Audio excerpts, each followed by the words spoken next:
Last week, the Deer took on the 4-3 Pasadena Memorial Mavericks at Veteran Memorial Stadium. The Deer opened up the scoring. Robles quickly to the line under center, handed off for Canales, and he's going to try and fall forward, and they give it to him. Canales with his 11th touchdown run of the season. At the end of the first quarter, the Deer had a comfortable 19-7 lead. Keeper by Millette, turns upfield, and Millette following his blocks all the way to the end zone. Touchdown, Deer Park. The Deer extended their lead even further throughout the half. Handed off to Canales, trying to bounce it. Canales strides into the end zone. Second time tonight. They kept up their performance during the second half. But instead, no. Fade route. Looking for Phillips. Has a man beat. Phillips skies for the football. Touchdown, Deer Park. Motions in. They're going to fake the give to him. Keeper by Robles up the middle into the end zone. Quarterback keeper for the touchdown. Hand off to Canales along the right side. Canales and on cue. Taking it all the way for the touchdown. The Deer held on to claim a 47-14 victory to extend their undefeated record to 7-0. Tonight, the Deer welcome the 5-2 Channelview Falcons to Abshire Stadium as they look to keep their win streak alive and remain undefeated. And it starts right now on the Deer Network.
Touchdown, Deer Park. Robles inside the 5 and all the way in. Touchdown.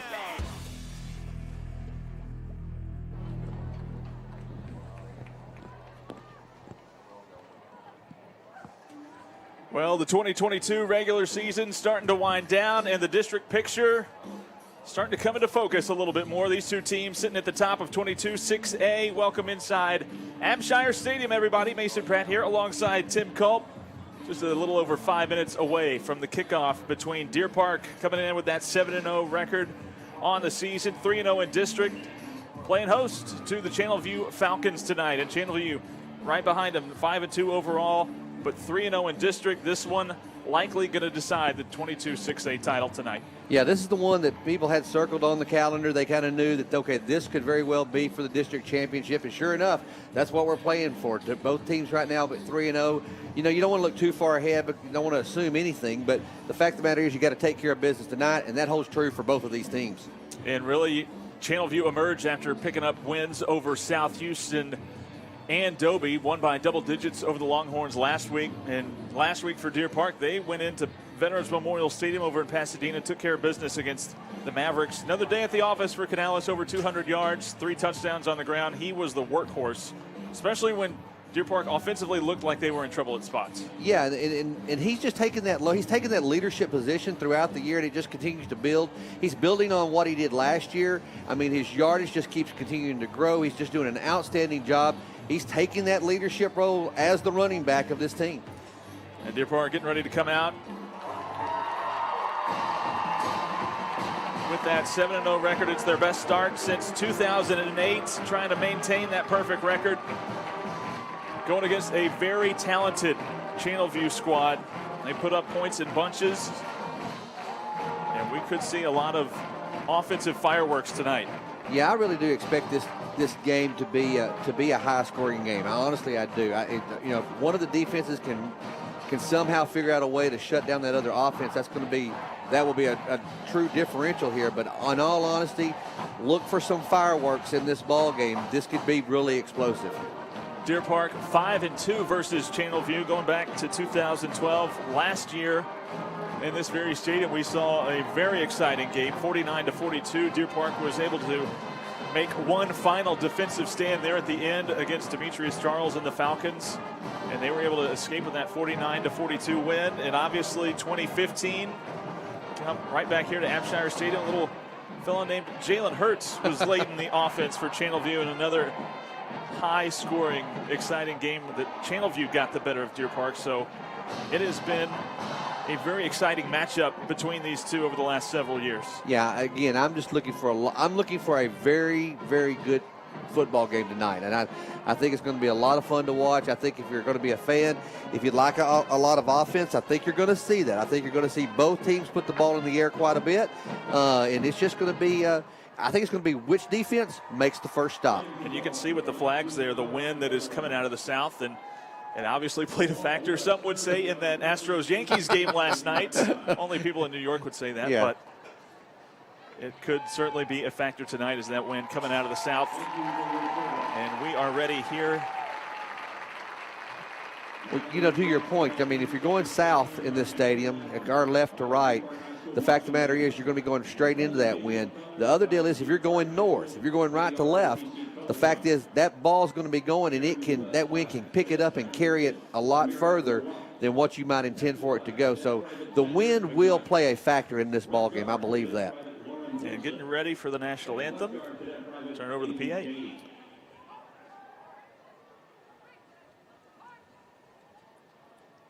And now our national anthem.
Well, another great home crowd here at Abshire Stadium, and we are getting ready for the coin toss here between Deer Park and Channelview. 76 degrees here at kickoff time. Temperatures going to be dropping throughout the night. Should be down to the lower 70s by the time this game wraps up.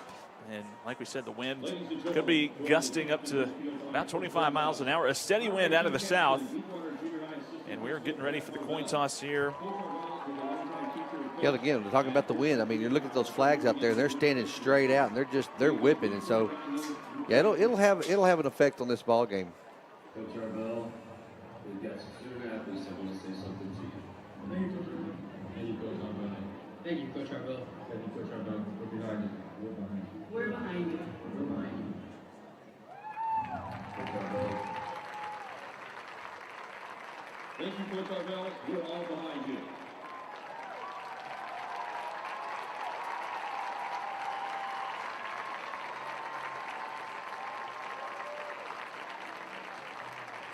And there you see the reaction.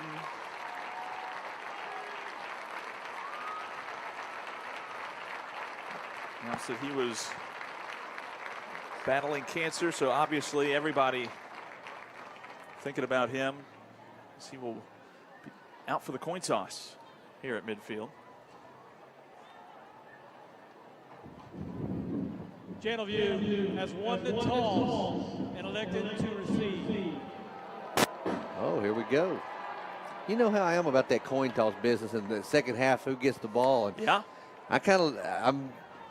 I like the fact that we're going to get the ball in the second half. I just like getting it in that second half because just depending on how things go. So Channelview here wanting to put their offense on. We said we feel like it's going to be an offensive shootout. That's what they're going to go to right off the bat. And they said, let's put our offense on and let's see if we can't get some points on the board. Let's see if the Deer Park defense can't make that first stop in this first series. Should be an exciting matchup between these two. There you see the white helmets tonight for Deer Park with the red, white, and blue Deer decal.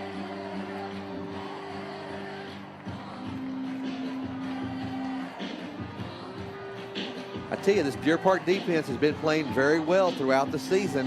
You know, they've had some times, we've said it, they want to bend, but they don't break. And so they've held out when the offense has struggled throughout the year. These guys have stepped up.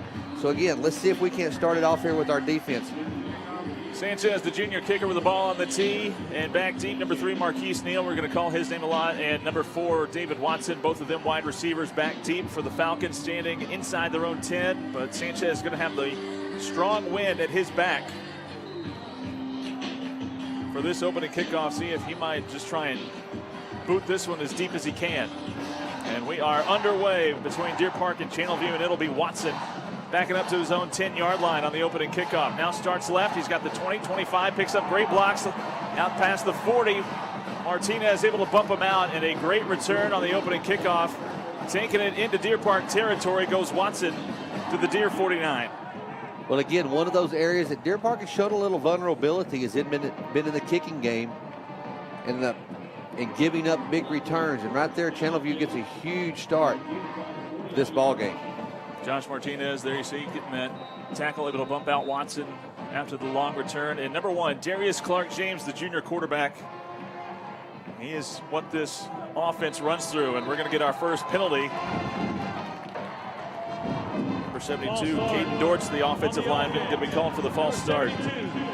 But Clark-James, he can do it all. 15 touchdowns through the air to just 2 interceptions. He's also rushed for 6 touchdowns. Just another athletic quarterback in a long list of electrifying quarterbacks for this Channelview program under coach Avarian Hertz. Yeah, it's just like next man up over there for those guys in the quarterback position. First down and 15. Going to hand it off to Bryce Parker, the big running back, and he's taken Deer Park defenders with him, picking up the penalty yardage and a few yards more. He is a load back there in the backfield. Yeah, we were talking about Parker, pregame and just watching him in warm-ups. I mean, when you say a load, that's an understatement. I mean, somebody mentioned, I think it was Todd mentioned it earlier, he kind of gives you that Jerome Bettis feel. When you look at him, he's just that kind of a guy, that size of a guy. And another flag going to come in after Parker was able to pick up about 9 on the carry, and another false start penalty. Number 72, 5-yard penalty, play second half. Parker with 8 touchdowns on the ground this season.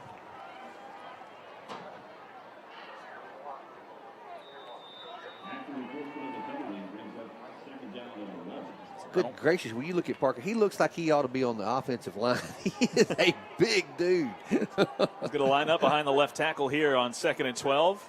Clark-James with the handoff. Straight ahead, but met at the line. Great tackle there.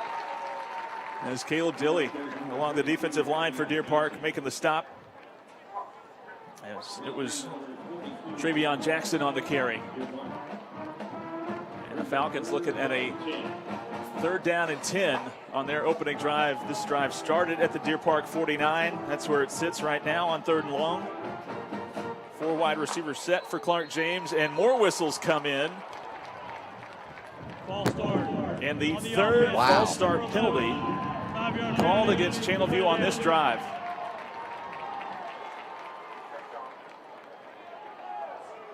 Well, watch this matchup right here on this near sideline. That's where you've got Marcus Neal right here on this edge. So let's see what he does there. Marquise Neal, a 3-star wide receiver. He will be split out wide to the bottom of your screen. Clark-James on 3rd and 15. Loads up, Going to go deep, downfield, middle of the field, and it's going to be intercepted by Batista back inside the 15-yard line. They were looking for Neal deep down the middle of the field. Batista coming up over the top, gets his first INT of the season. Tell you what, great coverage right there by Deer Park. That was a question that I had personally coming in this ballgame. How is our defensive backs going to be able to play? Right there, great job. They had great coverage all the way around. Ball got up there high, going into that wind. I'm going to say it. That's a hard throw to make. It hung up just enough for Batista to be able to run underneath it and make the interception. There you see, just bracketed downfield was Marquise Neal. Nowhere to go with that throw. Good job by Sanders having him blocked out, just not going to give him an opportunity to get to the football. 7th INT for this defense, and they're going to keep it on the ground as Canales stumbled in the backfield on his first carry. Going to be a loss of 2 on the play as Canales was trying to get going. Canales, 3 touchdowns, over 200 yards against Pasadena Memorial last week. He's now over 2,000 yards in his career on the ground. 2nd down and 11. Robles sends Phillips in motion. And they go back on the ground for Canales. He's rumbling his way right through the heart of this Falcons defense, up ahead past the 30 to the 31.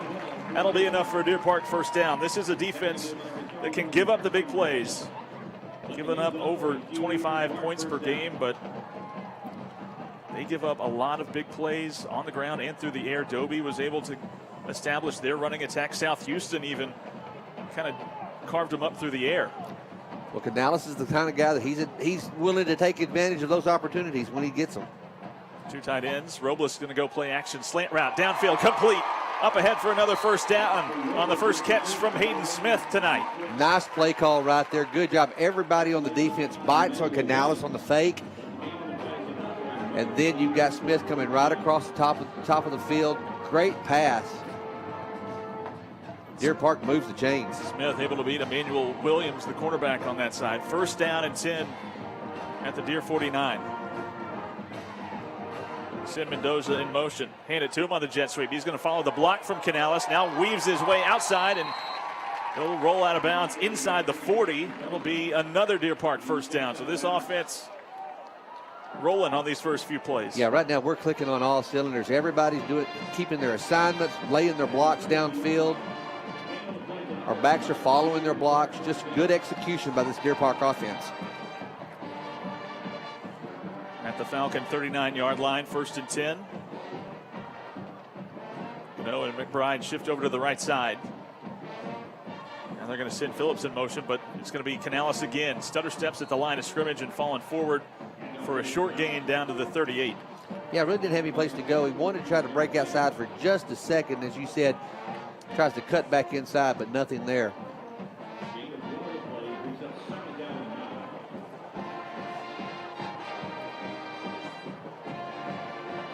Second down and 9. Deer Park going to send a wide receiver wide to each side. Robles trying to draw that defense off on the hard count. Falcons don't bite. They thought about it for just a second, though. They kind of jumped, didn't they? Clock at 10. Robles, again, play action. Fade route looking for Phillips downfield. Jump ball and a fight for it down inside the 10. And they're going to say Falcons interception. It was one-on-one coverage. And Emmanuel Williams wins that matchup. Yeah, I tell you what, that's been one of those things that we've been able to go to. We've been able to utilize Phillips to be able to get up high up and above. But in this case, not going to happen. And Williams able to go up as high and makes the interception. Second interception on the season for Williams. And both teams turn it over on their opening drive. Ball pushed back inside the 10 following the pick. Falcons going to start this drive at their own 9-yard line. So right now we were talking about the offensive. Both defensive have stepped up early in this ball game. Travion Jackson checks in.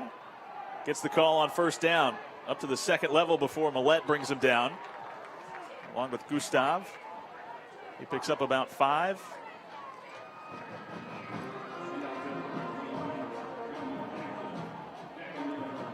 Falcons going to go with a little tempo here. This time a keeper by Clark James. A little run pass option, actually. Pass is complete to Watson before he was thrown out of bounds by Ethan Chavez. That'll be enough for a Falcons first down. Yeah, just able to pick up that last little bit that he needed there to move the chains. Up ahead to the 20-yard line, 1st and 10. Back on the ground for Jackson.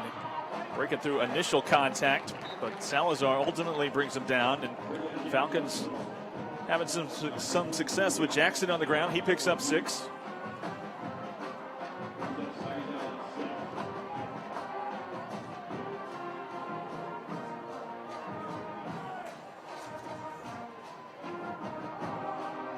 Hand it off along the left side. Salazar once again in on the stop. Handoff this time goes to Tyrone Cyrus along the left side. His first carry tonight. Be enough for another Channelview first down. Up ahead to the 32. I tell you what, if you're moving the ball successfully on the ground against this Deer Park defense, you're doing something. Those front guys have been really tough all year long. Back on the ground for Cyrus again. Short gain this time, up ahead to the 2, or 2-yard pickup rather. But here's a part of that success of that Deer Park defense for those front 3, constantly rotating those guys out, fresh legs all the time. A couple of plays in, you're going to get 3 new guys, and you don't lose a beat on that defensive front. And this Channelview offense, it can just spread you so far out, sideline to sideline. Cyrus again along the left side, out past the 40, not quite enough for the first down, but it'll make it 3rd and short.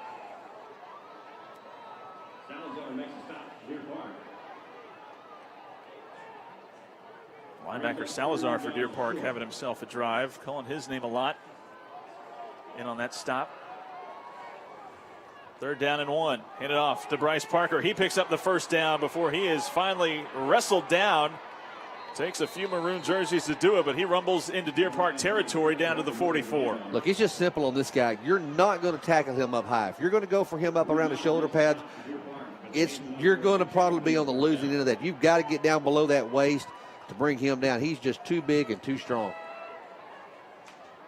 Inside of 6 minutes to go. First quarter, both teams turned it over on their opening drive.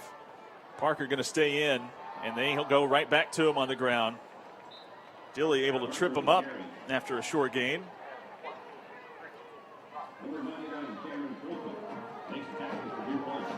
Dilly along with Colquitt, the sophomore, along the defensive line for Deer Park in on that stop. 2nd down and 5. Clark James takes the snap, and another penalty. That's been about the only thing that has slowed Channelview down tonight. Yeah, it's just themselves. I think it's their 4th false start this ball game so far.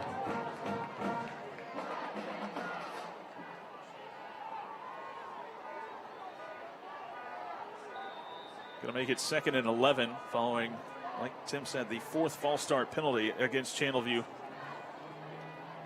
Clark James loads up, looking right. Pass is going to be too high on the pass intended. Trying to make out that number. That jersey's all kinds of wrinkled up. Pass goes incomplete though. 3rd down and 10.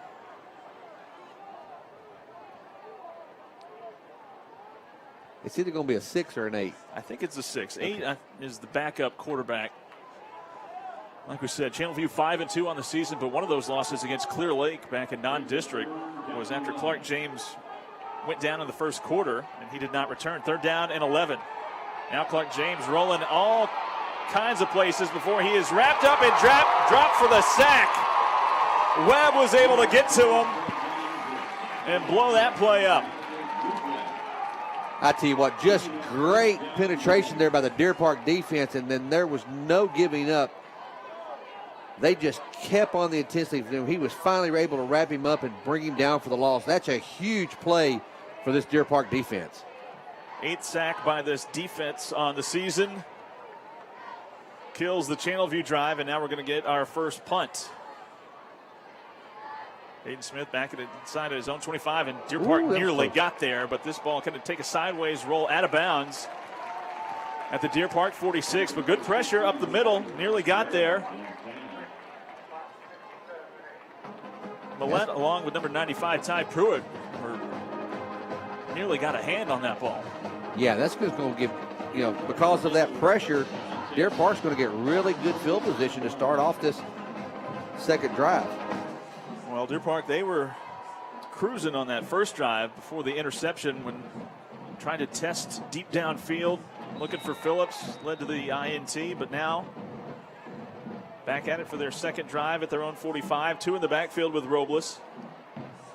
Triple option look, handed off to Canales along the right side. He's submarined and brought down after a short gain.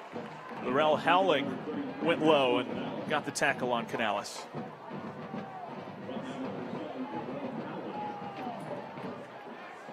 Still a good 4-yard pickup on first down.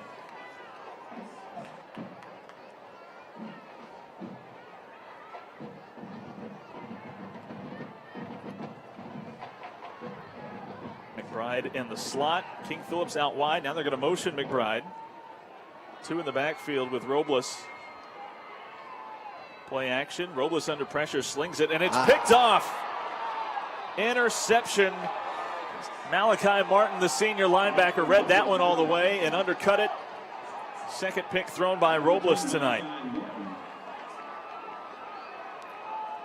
Wow. Yeah, you said it. He read that, kind of sat on the route for just a minute, and man, he was able to jump it and make the pick. And so this is going to give Channelview very good for field position about the 46-yard line of Deer Park. Robles had 2 interceptions all season coming into this game. He's got 2 this quarter. 1st and 10 for Channelview as they start at the Deer Park 46. They go on the ground, short gain. Gets a good push as Travion Jackson picks up 5 on first down. And down goes number 22, Travion Jackson. He's brought down by number 9, Caleb Dillon. Second down and 5 for Falcons. So 3 turnovers already in this game. And we talked about the offensive fireworks. Back on the ground for Jackson along the left side. Takes it up ahead to the second level. We'll move the sticks for Channelview as he picks up the first down. Goes to show how much we know, doesn't it? Yeah, you do all this. All this preparation. Take all this time going through film. And it all goes out the window, not even through the first quarter. New set of downs for Channelview at the Deer Park 35. Clark James, high snap, but able to hand it off to Cyrus. He's met near the line of scrimmage. Demetrio along with Dilly, Salazar. Whole host of Deer Park defenders in on that stop. Yeah, we talk about it all the time. Right now, this is really important early in this ball game for this defense to be able to make this stop. Again, like you said, turning the ball over twice. Got to give that offense time to kind of gain their composure back.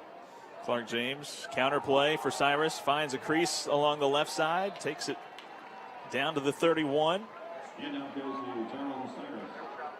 Tackled by number 93, Anthony Organ. Of course, you can't help but think this is going to be 2-down territory, 4-down territory for these guys. They're going to. Yeah, this part of the field and also would be kicking into the win. I think field goals, you're going to have to be real close to the goal line before field goals factor in if you're going into that south end zone. 3rd down and 6. 4 wideouts, 2 to each side for Clark James. Play action. Going to go deep downfield and in and out of the hands as he was looking for Marquise Neal. It was Chavez in coverage and just a tad overthrown. Neal was trying to get his feet under him, but just couldn't locate that ball, and it goes incomplete. And like you said, 4th down, and the offense staying out on the field. Yeah, knocked him off his route just long enough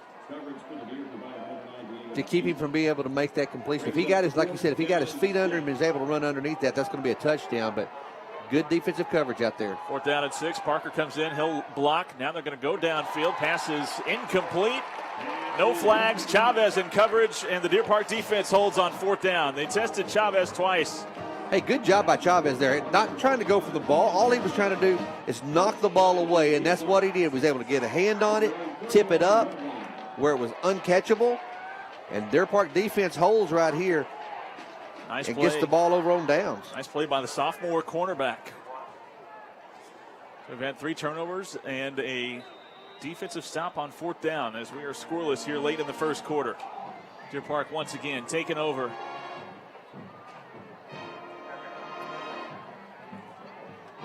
McBride in motion. Looking for a stretch play for Canales. Now makes his cut. Handoff goes to number 33. And take it down by the shoestrings there. Like number 28, Jimmy Guzman, making the stop for Channelview. Good job there by number 7, Howling for Channelview, forcing him to cut back up to the middle, and where they were able to make the tackle. Just a 2-yard pickup, 2nd down and 8. 2 wide receivers stacked to each side for Robles here on 2nd down.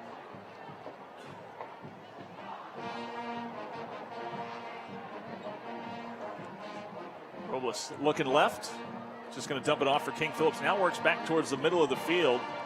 He's going to try and fight his way up ahead to the 40. Nothing doing.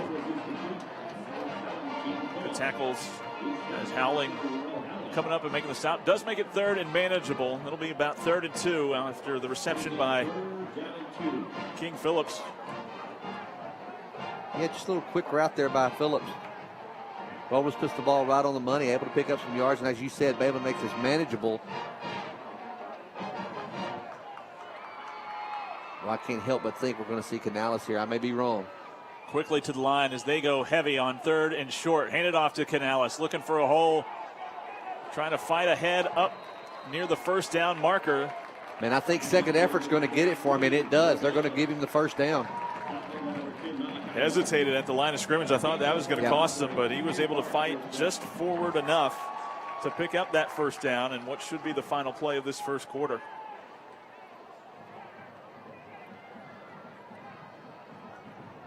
Well, we said we were going to have a good football game. We said it was going to maybe go a little different than it is right now. But, hey, both defenses are doing a really good job tonight. And we did say that was going to be a difference. You know, watch how the defense have played. And sure enough, both sides have done a real good job up to this point. And both defenses shine bright in the 1st quarter. We are scoreless after the first 12 minutes. Back with more here from Hampshire Stadium, Deer Park, and Channelview. Tied at 0 after 1. Back after this.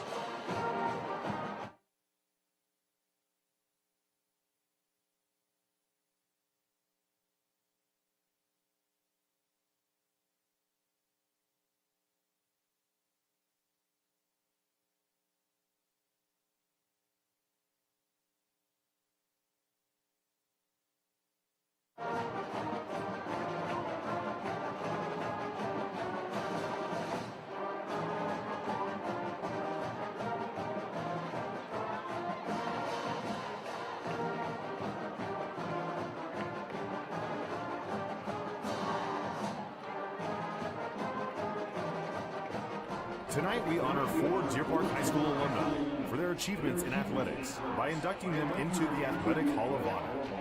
Carol Painter was a high school All-American and won the 1981 state cross-country meet. She won silver at the state meet in the 800 and 1600 in 1982, and in 1983 won the silver in the 1600. Carol is still listed in the top 10 milers of all time in the state of Texas.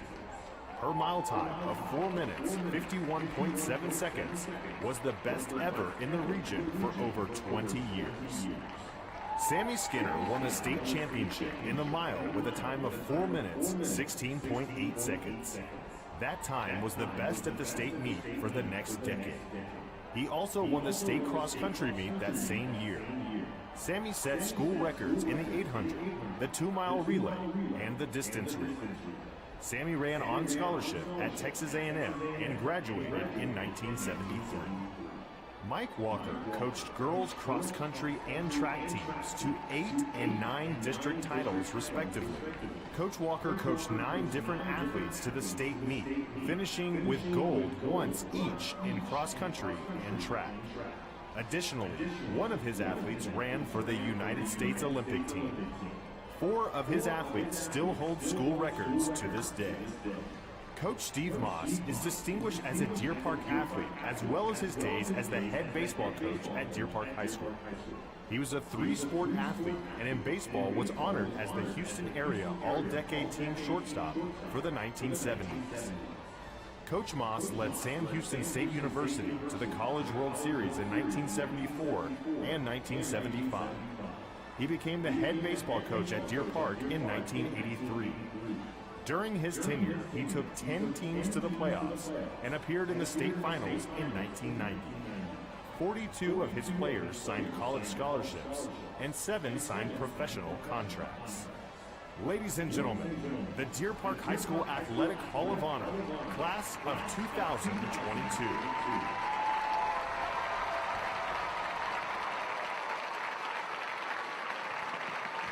There you see the Class of 2022 Athletic Hall of Honor inductees and their impressive resumes. Yeah, those are real impressive. I learned something about each one of them. Knowing Coach Moss, I was like, oh, I didn't realize that he played the national championship with Sam Houston. That's pretty cool. That's awesome. Back here, getting ready to start the second quarter. Scoreless after the first 12 minutes. Deer Park and Channelview, both of these teams 3-0 in district. And with only 2 games left, likely a district championship at stake tonight. First down and 10 for Deer Park from their own 42-yard line. Handed off to Mendoza. He's going to try and find a crease. He's weaving his way into Channelview territory, but a flag thrown back near the line of scrimmage at the 40. This one probably going to be coming back as looked like Canales maybe trying to set that edge. Got a little holding call in there.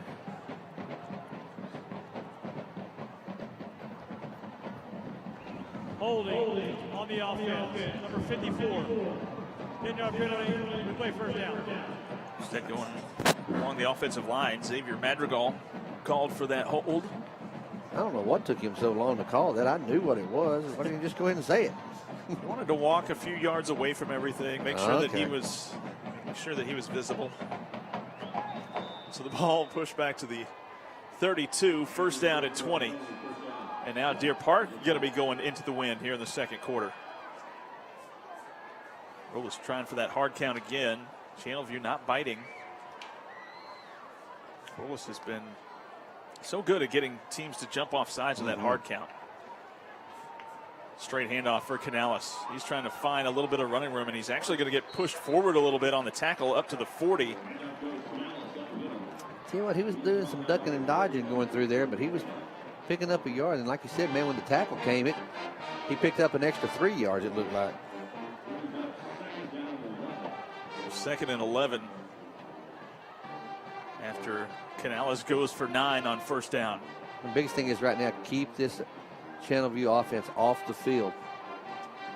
2 tight ends stacked to the right side of the offensive line. Hayden Smith in motion. Back on the ground for Canales. And he hits the hole hard. Straight ahead. Picks up about 5.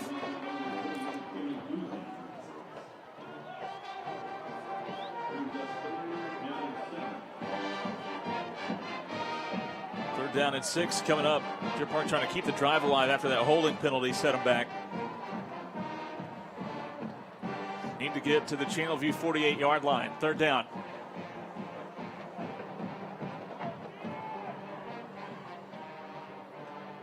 Two wide receivers tight to the line. You have Mendoza next to Hayden Smith, and now some shuffling along. Now McBride steps up into that bunch as well. Play action for Robles. Goes deep downfield. Hayden Smith has a step, but instead it's undercut and picked off as Howling brings it back across the 30. Up ahead to the 40 where he is met and hit hard. Madrigal, the offensive lineman, with the hit. He said, you're not going any farther. Sit down right here. Yeah, you got the interception, but tell you what, these defensive backs for Channelview really do a good job of sitting on the route, just playing off the defender, off the receiver just enough before they make their move. And Howling able to undercut that ball as Robles throwing into the wind there. And a penalty. After the play, dead ball, unsportsmanlike conduct on the intercepted team. 15-yard penalty, first down Channelview. So the good return by Howling going to be negated a little bit following another Channelview penalty.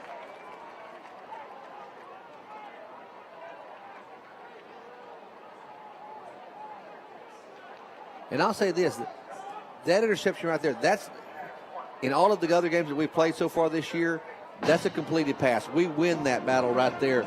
So again, hats off to these Channelview defensive backs for just doing a good job. Third pick by Channelview tonight. Just getting underway in the second quarter. First and 10. Clark James, the quarterback, motions out Parker, and they're going to swing it out to the big fella out of the backfield. He's going to try and turn the corner. He's going to be pushed out of bounds at the 41, but a flag thrown as Watson was trying to block for the big fella downfield. Yeah, dude, all you got to do if you're blocking for him is just bump somebody. There's no need to try to hold him. As he's big as he is, he gets a full set of steam. He'll pick up an extra 2 yards on contact. Holding on the offense. Yeah, Bryce Parker with a head of steam against defensive backs. I think I would take that matchup as much as I could get it if I was Channelview. And instead of hold, going to cost them.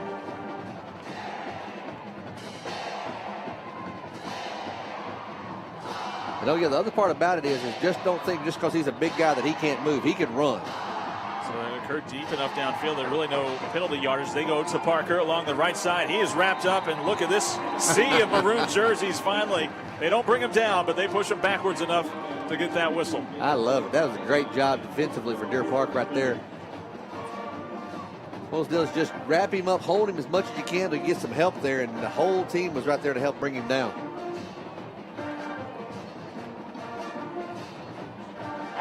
Second down and 11 as Parker goes for a 1-yard loss. 2 wide receivers to each side for Clark James as he takes the snap, looks left, comes back right, going to dump it off and too high as he was trying to hit Darion Williams.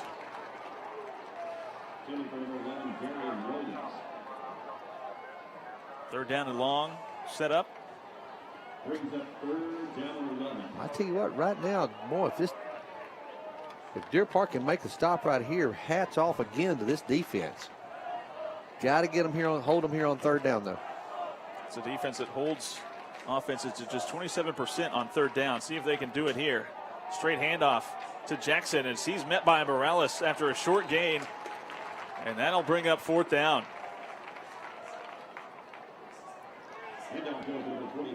Jackson the carry, taken down by Morales. There you see him. Good play made along the defensive line, and Channelview going to be punting for the second time tonight. Well, hats off to the defense. Good, had a little help with the penalty there, but we'll sure take it. Anything to force them into a punt. Morales Guerrero takes the snap, and he's going to boot it away. Low line drive kick, takes a roll. Hayden Smith fields it on a hop, and he's going to try and return it here. He's got the 35-40 and tripped up. Good tackle as Hayden Smith was off and running. Number 31, Christian Moreno, the linebacker for Channelview, takes down Hayden Smith. And Deer Park going to start this drive at their own 40, ball in the far hash mark. So Deer Park, 3 turnovers so far tonight. Man, and the thing is, everything's clicking. It's looking good, but then all of a sudden, like I said, then we turn the ball over. Hard not to get discouraged, but I wouldn't right now. Robles just got to keep doing his thing. Just keep going through his progressions. Looks like we're going to have a timeout.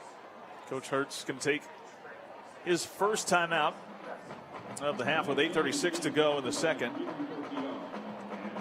And what is surprisingly a scoreless ball game so far. Yeah, other than the interception, I mean, I think we've looked, offensively, I think we've looked really well. We're showing that we can move the ball against them. We've just got to complete the series. Yeah, the running game's been off to a pretty good start. And then just the holding penalty really kind of got Deer Park behind schedule on that last drive, when they would have liked to just kind of establish the run as much as they can, especially in the second quarter when you're going into the wind. Yep.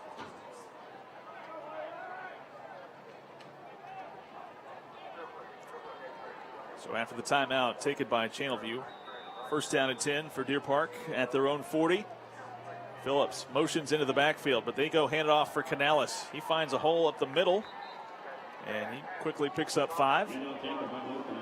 And that is something that Deer Park would, if they get that, they'll take that all night long. Canales going for 5. All day, every day.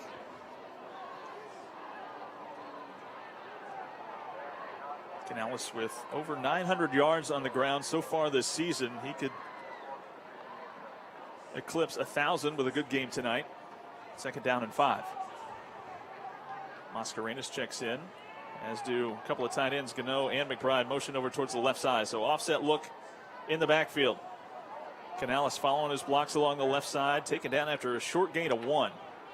Canales up the middle.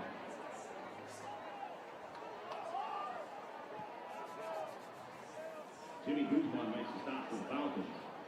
Now some more personnel changes as Brings up 3rd down and 4. Cano, as well as number 82, Miles Brown, check out. 3rd down. Deer Park trying to keep the drive alive here. And a keeper by Robles. He's going to try and find a hole. There was something there, but just lost his footing. That was it exactly. The hole was there. Everything was right where he wanted. And just as he made his cut, his feet slipped out from under him. I don't know if somebody actually got a hand on a shoelace or what, but he stumbled and going to force Deer Park to have to punt. And Robles doubling as the punter with Marquise Neal back deep inside his own 25. And he's taking a few steps backwards to the 20.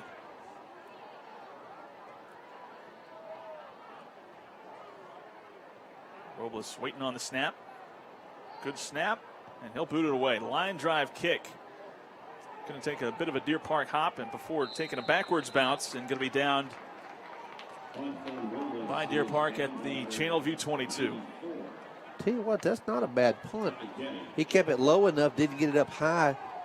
Kept it maybe underneath the wind if you could do that. So 1st down and 10, Channelview. We mentioned Deer Park 5-2 versus Channelview since they first started playing back in 2012. But 4 of the last 5 meetings decided by 7 points or less.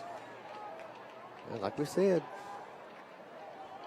get ready. It ought to be a good one. And so far, it's been a pretty decent ball game defensively. Cyrus in the backfield with Clark James on 1st down. He gets the carry.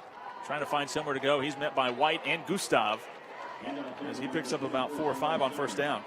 He's back with number 28 from Deer Park. Brings up 2nd down and 5. And now the Falcons going with some speed here. 2 wide receivers to each side. Back on the ground. Cyrus trying to find somewhere to go. He is met right near the line of scrimmage and thrown down. See if this is going to draw a flag. It is not.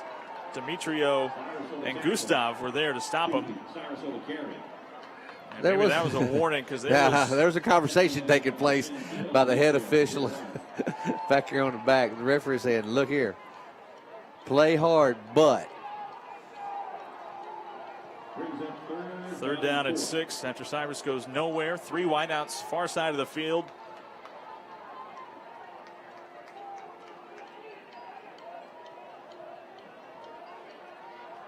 Clark James now going to motion Cyrus out, give it to him on the bubble screen, looking for blocks. Now going to be wrapped up, and he's going to just pick up enough for the 1st down as Batista trying to chase him down, trying to undercut those blocks, but Cyrus picks up enough for a Channelview 1st down. Yeah, like you said there on that little bubble screen, he was just able to get on that outside edge just enough outside of the defender and able to turn it upfield and pick up the yardage that he needed. Travion Jackson back in. He motions out of the backfield. Thought about going there, but instead they're going to pass complete on the short curl route. The pass complete to Watson. Watson picks up 5 up ahead to the 40. Channelview, when they get things going, they like to go with some pace. Clark James again, a little run pass option. Pass is complete. Good open field stop by Chavez as he brings down and is able to wrap up Marquise Neal, I believe. Actually, Watson again in on that catch. I tell you what, Mason, the one thing I'm seeing right now about our defense is when we're making contact, we're wrapping up. We're bringing guys down. We're playing defensively. We're playing with a lot of intensity right now. Even though they're moving the chains a little bit, we're still making good tackles. Channelview picks up the 1st down. Back on the ground for Parker. He's rumbling through tackles before finally being wrestled down by Gustav as well as Webb. Takes it into Deer Park territory at the 49. A host of Deer Park tacklers to bring him down. Brings up 2nd down and 3. Back on the ground for Parker along the left side. Rumbles through defenders and stays on his feet. What a run as he takes it inside the 30. Man, hats off to our guy. I couldn't see who it was that made the initial contact and tried to go head-to-head with him. But, man, that's like running into a Brahma bull. I'm telling you what, he just ducked his head and just, wow. Bryce Parker with his most impressive run tonight takes it down to the Deer Park 28.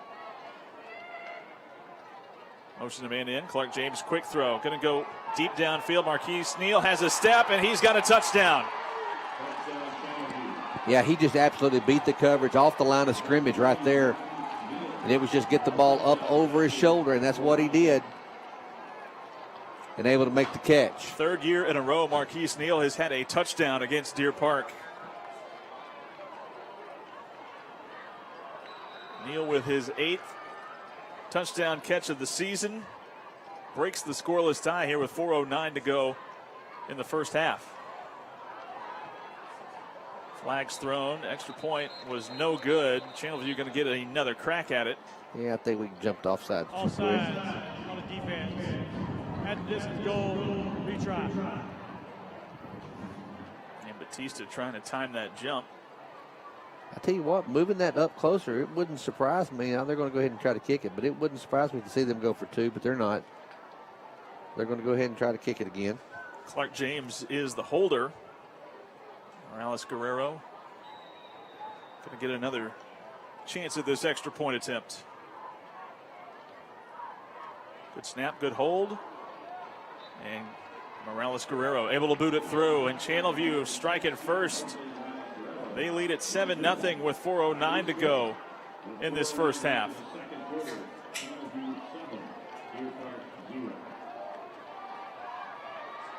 Right there, Channelview just doing a good job both on the ground and in the air, moving the ball down the field. Just able to beat our defender over there in the corner and able to bring that in for the touchdown. So now then, this Deer Park offense needs to take this 4 minutes and 9 seconds and eat it up and score going into the half. And again, the thing that I always like, of course, the fact that we get the ball back the second half. I just say it. I like it.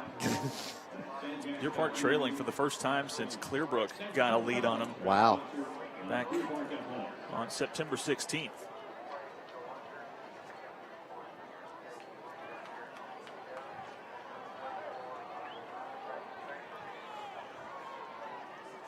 Back in the second quarter of that game against Clearbrook.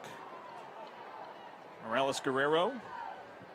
A line drive kick. Hayden Smith tracking all the way back inside his own 5. Now brings it ahead. He's going to try and turn the corner. Now at the 20. Making defenders miss up ahead of the 25. Staying on his feet, and a great return by Hayden Smith. Brought down shy of the 30.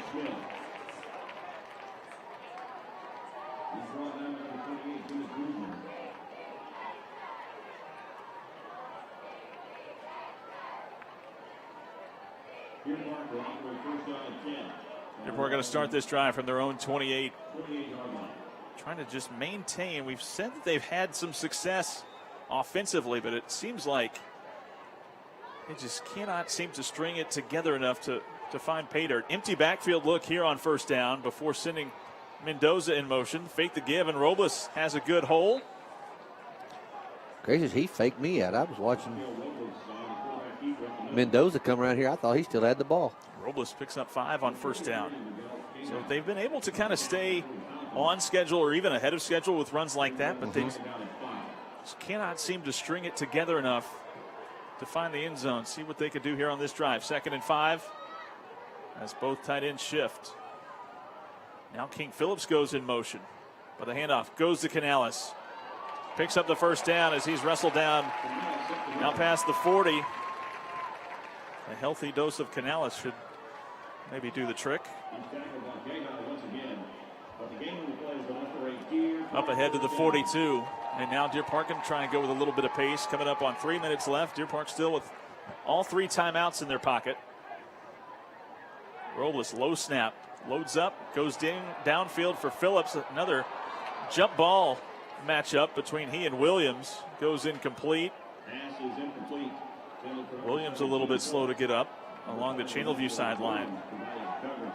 I think he came down awkwardly. I don't know if it knocked the breath out of him. So Deer Park, they've tried to test deep downfield against Channelview. Teams have had some success doing that, but maybe it is this wind going into it in the second quarter, but Deer Park, they just have not been able to find that big play deep downfield. Well, and I tell you, the other thing is our receivers have been able to physically go up and over the defenders so many times this year. This is a different group of defensive backs for Channelview, and I think that's where we're having our problem as well. Is if it's going to go for that high ball, those guys can go with us. So we're probably going to have to change that up a little bit. Maybe some shorter routes and things of that nature. Williams walking over into the Channelview bench. It'll bring up 2nd down and 10. So they've tried deep balls a couple of times tonight. It led to a Williams INT and a Howling INT as well. Robles with Canales to his right, 4 wide receiver set. Quick throw, and now going to try and get out of the pocket, but that ball nearly intercepted. Yeah, there was a miscommunication or something right there. He thought that he was going to have a receiver there. I don't know what happened, because there was no Deer Park receiver anywhere around when he threw that ball. We're lucky that didn't get intercepted. Ball thrown into the dirt, and now 3rd down and 10, and the clock stops with 3 minutes to go. So if you don't pick this up, you have to give it back to a Channelview offense that seems to be clicking. Fake the give to Mendoza. Keeper by Robles, trying to get a push from his offensive line.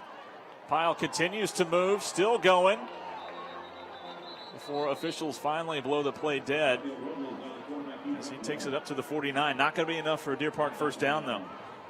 Well, now a conversation to have. At 4th down, do you go ahead and keep your offense on the field? And it looks like that's exactly what Deer Park's going to do. It'll be 4th down and 3. Deer Park with the offense on the field at their own 49. Mendoza motions across. Canales in the backfield. Robles trying for the hard count.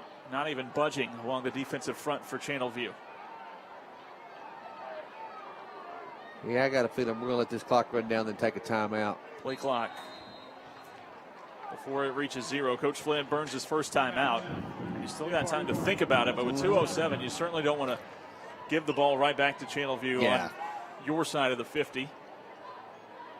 Yeah, this is a little bit of a gambling move here if you're Deer Park. What do you do?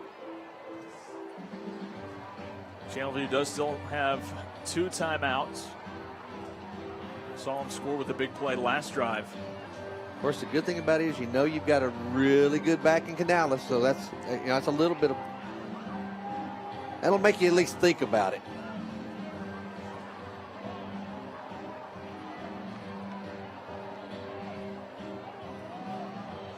And Channelview defense already out there. I tell you, I kind of take the Riverboat Gambler approach here. Does look like the punting unit going to come out, though. Yep. And Marquise Neal, who just had the touchdown, going to be the one lurking deep back there, set to receive this punt. Yeah, this is really just a smart football move right here. Just go ahead and punt and then make your defense, your defense is going to have to work, do their job. Neal standing at his own 25. Robles set to receive the snap. Stands at his own 36. Low snap, but does field it. High, short kick. Takes a Channelview roll up ahead past the 40. So all said and done, you don't gain a whole lot of yardage following the punt after it takes a little bit of a backspin in favor of Channelview. When you look at that, you say, well, maybe we should have gone for it. But that was the right move. I mean, the move is to punt the football away. And under 2 minutes to go in the half. Can the defense make a timely stop?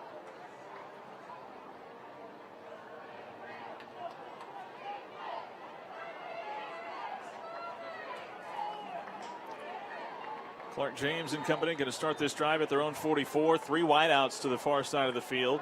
Travion Jackson, the running back. Deer Park only rushes 3. Clark James has time now, going to step up into the pocket, looking across the middle. That ball nearly intercepted as Millette nearly stepped in front of Marquise Neal and had the pick, but instead goes incomplete. Man, that was so close, and that would have been such a huge play right here before the half. But giving your offense another opportunity, but hey, the biggest thing is they just don't make the completion. 2nd down and 10. Another 3 wide receiver set to the far side, but they'll go on the ground for Jackson. He's met at the line of scrimmage, and Millette, he's all over the place. Keep playing hard. Junior doing a good job out there on the field right now for Deer Park. Millette nearly had the pick, making the stop in the run game at the line of scrimmage. Clock runs inside of 90 seconds to go, and a 3rd down and 9 for Channelview. Yeah, they're not going to be in a huge hurry. Javion Jackson motions out of the backfield. Thought about going to him. They go to him wide open out of the backfield, and Jackson going to pick up the 1st down as nobody picked up the running back out of the backfield. Clark James even hesitated a moment before dumping off to him. Clock running. Going to be rolling inside of a minute to go. 1st and 10 from the Deer Park 41. Keep it on the ground. Cyrus, another carry, this time along the right side, down to the 37.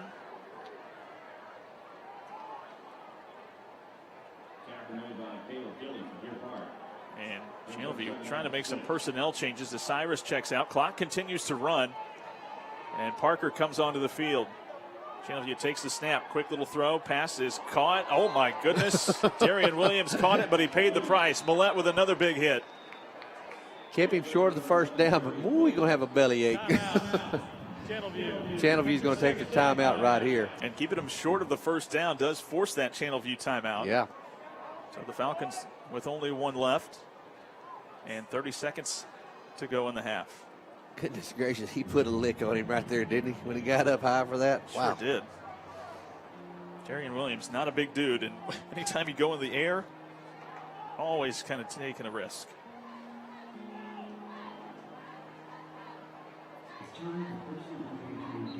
It's going to be 3rd down and a yard. Yeah, man, it would be so big right here if Deer Park can hold them.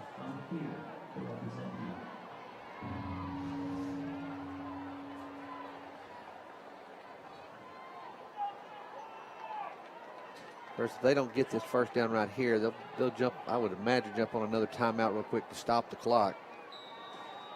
3rd down and a yard to go. Clark James hands it off to Cyrus along the right side, fights for every yard that he can, and does pick up the 1st down to the 30, so not a whole lot on the ground there. Does stop the clock as they reset the chains. 1st and 10 at the Deer Park 30-yard line. Falcons going quickly. Clark James comes back right, has Neal downfield looking for contact, and they're going to draw the flag from Gustav, who was trying to cut it off. Yeah, if Gustav was there, if he had just gone ahead and turned his head to find the ball, instead he ran right into the receiver, and that immediately drew that flag.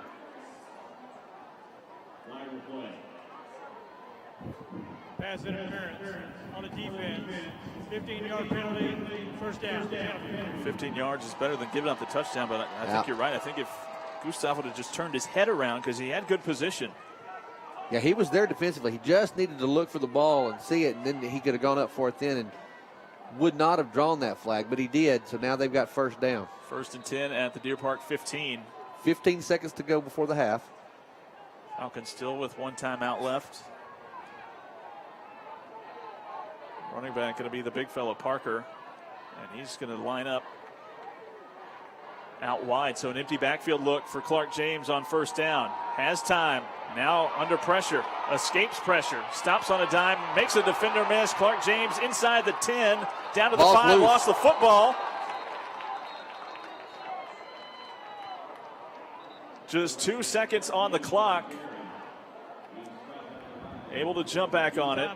And Falcons going to burn their 3rd and final timeout. Going to try and go up by 2 possessions here late as we get ready to hit halftime. Well, the other benefit there is because it took that play so long, burned up a ton of time on the clock, 13 seconds. So now that you've got an opportunity to keep them out of the end zone, they're probably just going to go with something really, really quick. See what we can do. How much does Coach Hertz want to gamble? You try for the go big and go for the touchdown from the 4. Or just settle for the field goal and head to halftime with a potentially 2-possession lead. Again, from a field goal position, you've got the wind is in your favor in this situation because the ball's, you're going with the wind instead of against it. Yeah. So, Well, big moment coming up because the offense looks like it's going to be coming out for this final play. wow. 2 seconds left. Deer Park going to try and keep Channelview out of the end zone in the dying moments of this first half. Clark James. Look for Neal. Empty backfield look. And Deer Park going to take a timeout. Yeah. Timeout. Deer Park.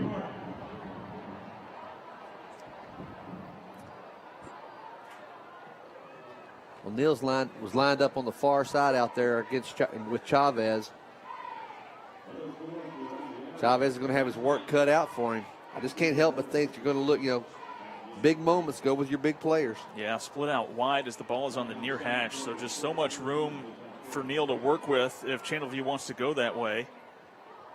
Whether it's a quick slant route, there's a lot of room, or if you do try and make a little bit more of a difficult throw on a fade towards the back corner.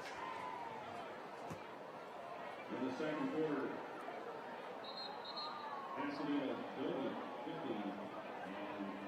50. So no bluff by Coach Hertz. He is going to go for it. Thought maybe after the Deer Park timeout he would send the field goal unit out, but that is not the case.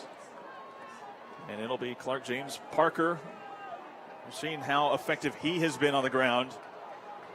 Could be a huge factor here near the goal line. You have Neal in the slot to the top of your screen, but they're going to load up in the backfield. Clark James, little shovel pass, incomplete, and the clock hits 0. It was there, but just off the hands of Parker, and Deer Park able to keep Channelview off the board as the Falcons gamble on 4th down.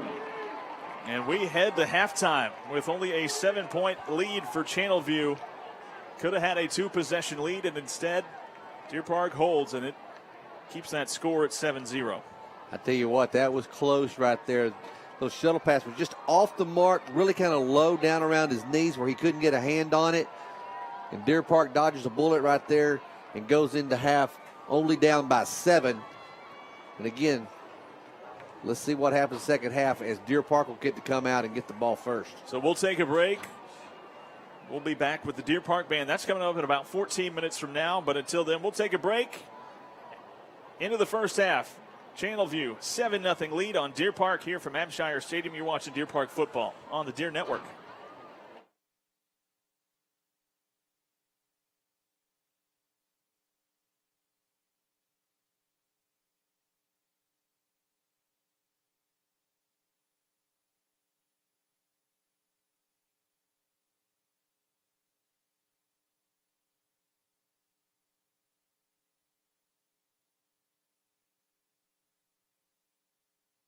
Park. Great, thanks so much. It's my lunch break. You know you want that smoky, tangy, sweet, and spicy sauced and tossed Wingstop, where flavor gets its wings. Order now at Wingstop in Deer Park, 7730 Spencer Highway. I'm a proud Deer Park High alum, class of 2002. I grew up with Coach Flynn. We played baseball together. Now, I'm an attorney in Houston, fighting to make our community safer.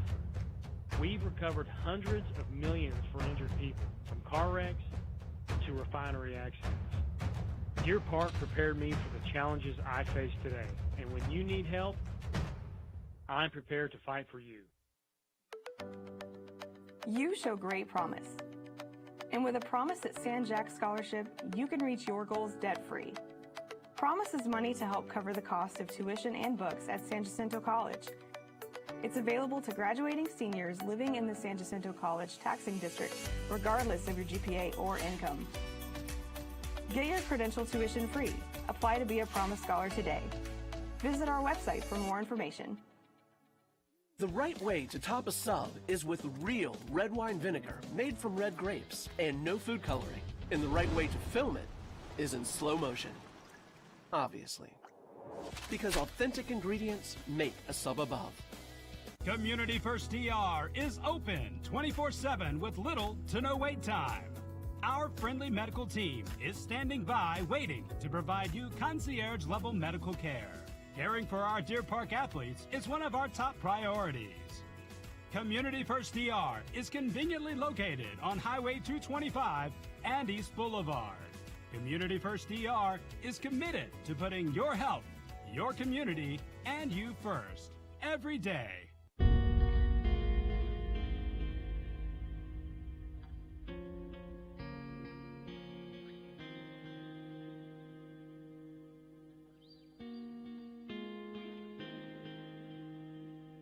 It's time for personal injury attorney David Garcia to give back to the town he grew up in. Now open in Deer Park, I'm here to represent you. This Saturday, while you watch the game, we're watching the grill. Order through the Jersey Mike's app for free Saturday delivery, unless you're going to miss seeing this. Introducing free Saturday delivery. Jersey Mike's, a sub above. In 1928, Shell moved to Deer Park and started operations the next year. This was the beginning of a lifelong partnership. Over the decades, the site and community have grown together and stepped up to the challenge time and again. Today, Shell Chemicals proudly produces the building blocks to transform our modern world. They give us the clothes we wear and the gadgets we enjoy. As our employees give back to the community, products made with chemicals care for us too. They help us see better and improve hygiene. Our site creates jobs and helps bring the community together, while chemical building blocks keep us connected, both virtually, physically, and inside our homes. Chemicals help make our world better, beginning right here in Deer Park, the birthplace of Texas.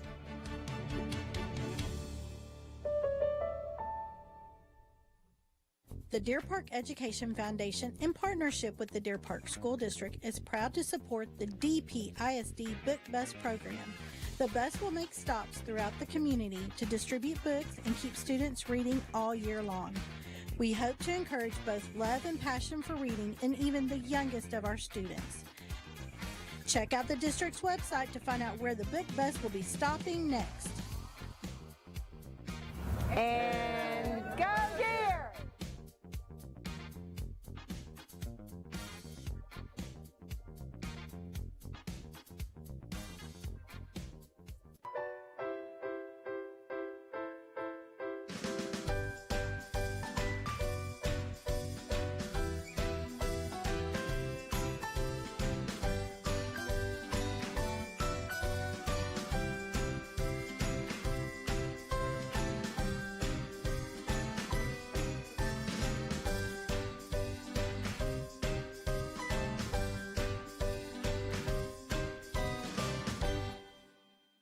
Community First DR is open 24/7 with little to no wait time.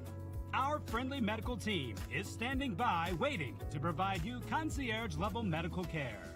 Caring for our Deer Park athletes is one of our top priorities. Community First DR is conveniently located on Highway 225 and East Boulevard. Community First DR is committed to putting your health, your community, and you first, every day. Okay, so take this right. Now pull into that parking space. Now put the car in park. Great, thanks so much. It's my lunch break. You know you want that smoky, tangy, sweet, and spicy sauced and tossed Wingstop, where flavor gets its wings.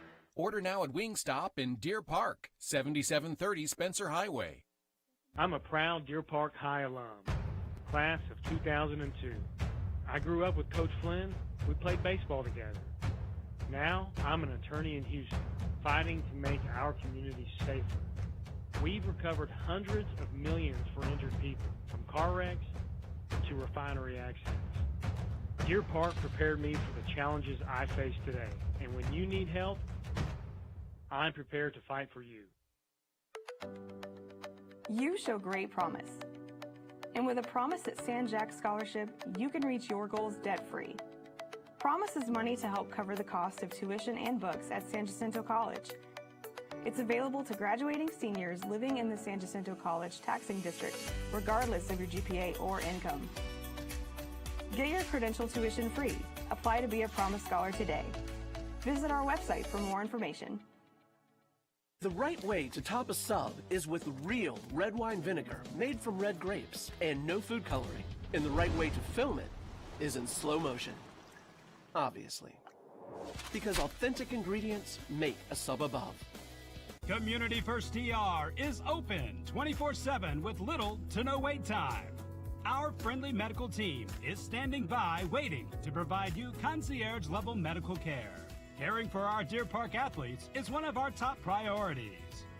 Community First DR is conveniently located on Highway 225 and East Boulevard. Community First DR is committed to putting your health, your community, and you first, every day.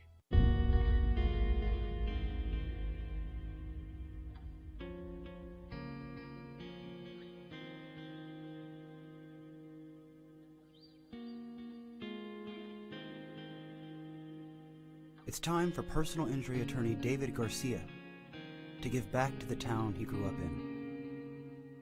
Now open in Deer Park, I'm here to represent you. This Saturday, while you watch the game, we're watching the grill.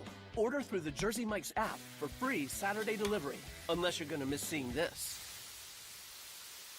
Introducing free Saturday delivery. Jersey Mike's, a sub above.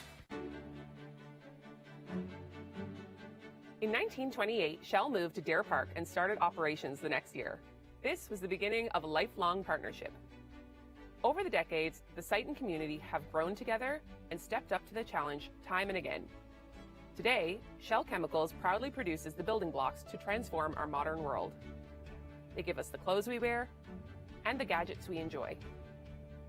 As our employees give back to the community, products made with chemicals care for us too. They help us see better and improve hygiene. Our site creates jobs and helps bring the community together, while chemical building blocks keep us connected, both virtually, physically, and inside our homes. Chemicals help make our world better, beginning right here in Deer Park, the birthplace of Texas.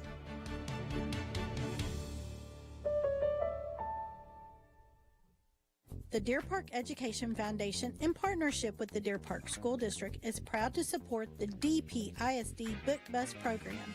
The bus will make stops throughout the community to distribute books and keep students reading all year long. We hope to encourage both love and passion for reading in even the youngest of our students.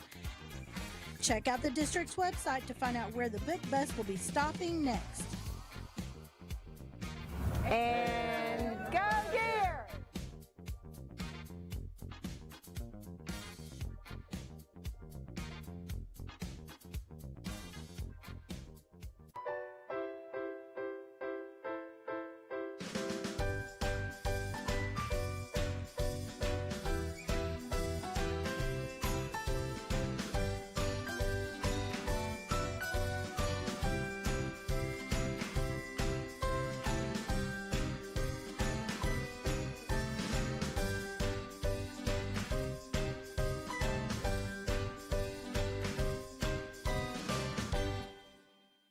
Community First DR is open 24/7 with little to no wait time. Our friendly medical team is standing by waiting to provide you concierge-level medical care. Caring for our Deer Park athletes is one of our top priorities. Community First DR is conveniently located on Highway 225 and East Boulevard. Community First DR is committed to putting your health, your community, and you first, every day. Okay, so take this right. Now pull into that parking space. Now put the car in park. Great, thanks so much. It's my lunch break. You know you want that smoky, tangy, sweet, and spicy sauced and tossed Wingstop where flavor gets its wings. Order now at Wingstop in Deer Park, 7730 Spencer Highway.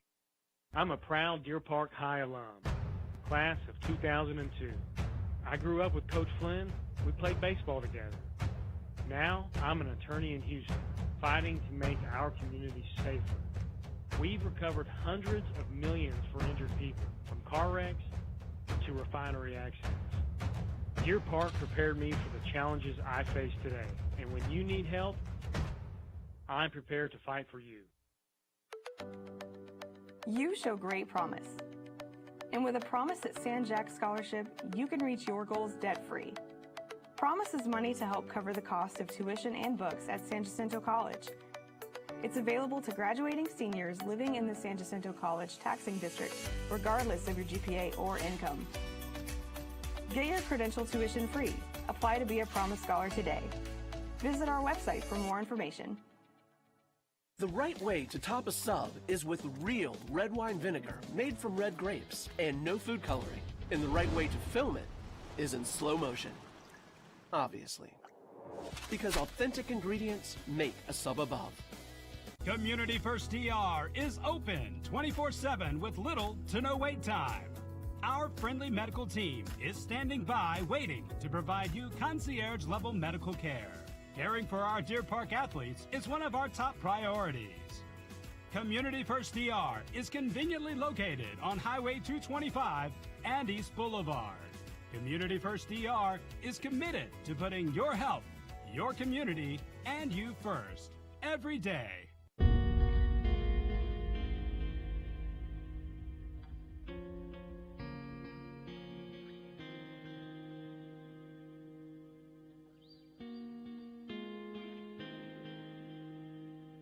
It's time for personal injury attorney David Garcia to give back to the town he grew up in.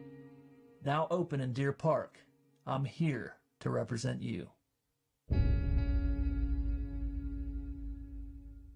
This Saturday, while you watch the game, we're watching the grill. Order through the Jersey Mike's app for free Saturday delivery, unless you're gonna miss seeing this. Introducing free Saturday delivery. Jersey Mike's, a sub above. In 1928, Shell moved to Deer Park and started operations the next year. This was the beginning of a lifelong partnership. Over the decades, the site and community have grown together and stepped up to the challenge time and again. Today, Shell Chemicals proudly produces the building blocks to transform our modern world. They give us the clothes we wear and the gadgets we enjoy. As our employees give back to the community, products made with chemicals care for us too. They help us see better and improve hygiene. Our site creates jobs and helps bring the community together, while chemical building blocks keep us connected, both virtually, physically, and inside our homes. Chemicals help make our world better, beginning right here in Deer Park, the birthplace of Texas.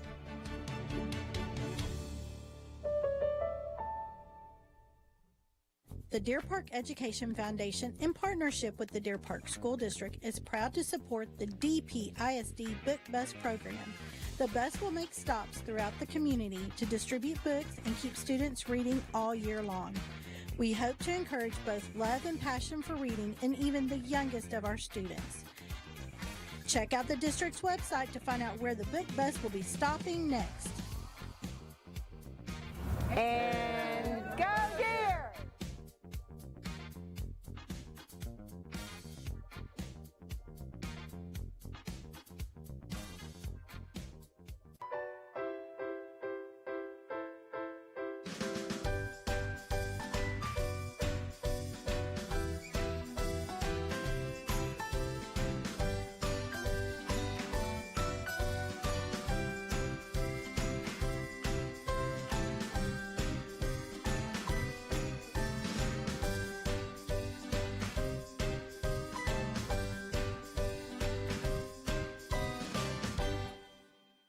Community First DR is open 24/7 with little to no wait time. Our friendly medical team is standing by waiting to provide you concierge-level medical care. Caring for our Deer Park athletes is one of our top priorities. Community First DR is conveniently located on Highway 225 and East Boulevard. Community First DR is committed to putting your health, your community, and you first, every day. Okay, so take this right. Now pull into that parking space. Now put the car in park. Great, thanks so much. It's my lunch break. You know you want that smoky, tangy, sweet, and spicy sauced and tossed Wingstop where flavor gets its wings. Order now at Wingstop in Deer Park, 7730 Spencer Highway. I'm a proud Deer Park High alum, class of 2002. I grew up with Coach Flynn. We played baseball together. Now, I'm an attorney in Houston, fighting to make our community safer. We've recovered hundreds of millions for injured people, from car wrecks to refinery accidents. Deer Park prepared me for the challenges I face today, and when you need help, I'm prepared to fight for you. You show great promise. And with a Promise at San Jack Scholarship, you can reach your goals debt-free. Promise is money to help cover the cost of tuition and books at San Jacinto College. It's available to graduating seniors living in the San Jacinto College taxing district, regardless of your GPA or income. Get your credential tuition free. Apply to be a Promise Scholar today. Visit our website for more information. The right way to top a sub is with real red wine vinegar made from red grapes and no food coloring. And the right way to film it is in slow motion. Obviously. Because authentic ingredients make a sub above. Community First DR is open 24/7 with little to no wait time. Our friendly medical team is standing by waiting to provide you concierge-level medical care. Caring for our Deer Park athletes is one of our top priorities. Community First DR is conveniently located on Highway 225 and East Boulevard.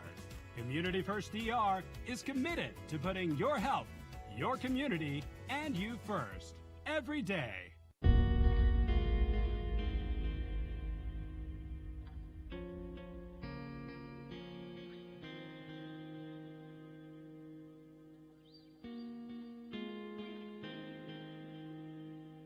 It's time for personal injury attorney David Garcia to give back to the town he grew up in.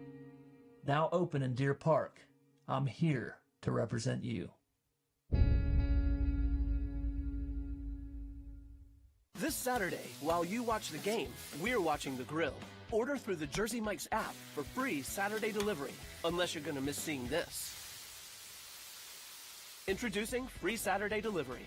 Jersey Mike's, a sub above. In 1928, Shell moved to Deer Park and started operations the next year. This was the beginning of a lifelong partnership.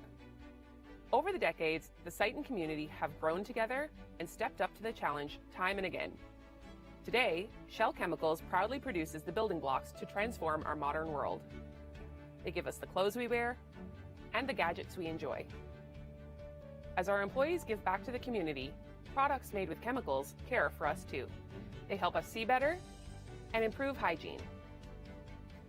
Our site creates jobs and helps bring the community together, while chemical building blocks keep us connected, both virtually, physically, and inside our homes. Chemicals help make our world better, beginning right here in Deer Park, the birthplace of Texas.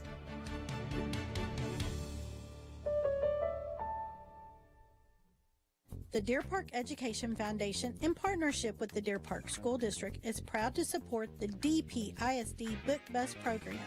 The bus will make stops throughout the community to distribute books and keep students reading all year long. We hope to encourage both love and passion for reading in even the youngest of our students. Check out the district's website to find out where the book bus will be stopping next. And go Deer!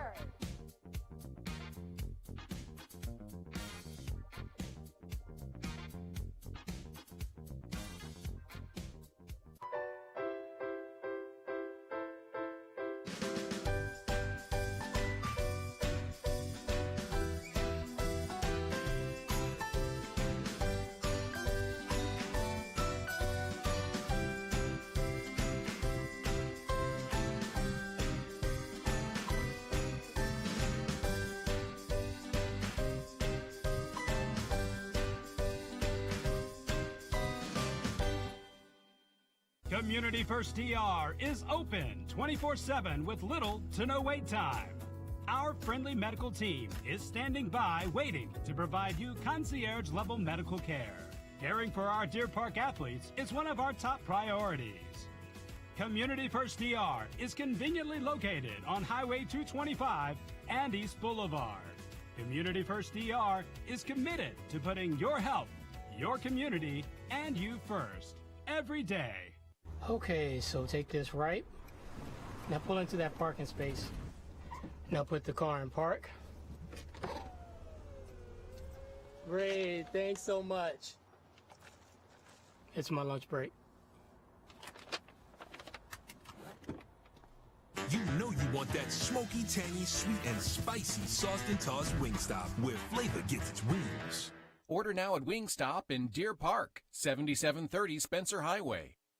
I'm a proud Deer Park High alum, class of 2002. I grew up with Coach Flynn. We played baseball together. Now, I'm an attorney in Houston, fighting to make our community safer. We've recovered hundreds of millions for injured people, from car wrecks to refinery accidents. Deer Park prepared me for the challenges I face today, and when you need help, I'm prepared to fight for you.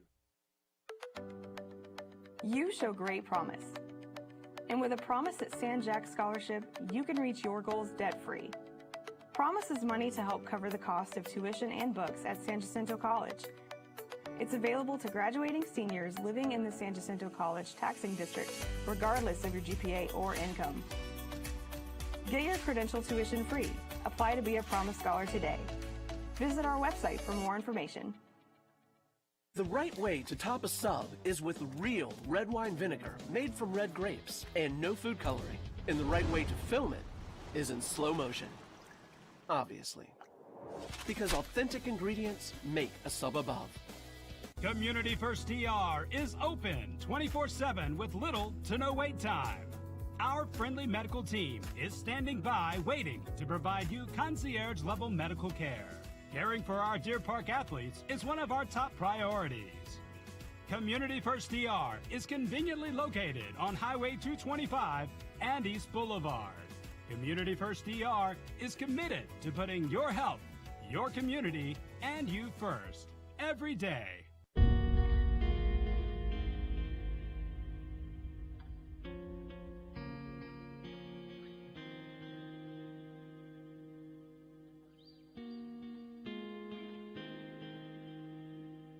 It's time for personal injury attorney David Garcia to give back to the town he grew up in. Now open in Deer Park, I'm here to represent you. This Saturday, while you watch the game, we're watching the grill. Order through the Jersey Mike's app for free Saturday delivery, unless you're gonna miss seeing this. Introducing free Saturday delivery. Jersey Mike's, a sub above. In 1928, Shell moved to Deer Park and started operations the next year. This was the beginning of a lifelong partnership. Over the decades, the site and community have grown together and stepped up to the challenge time and again.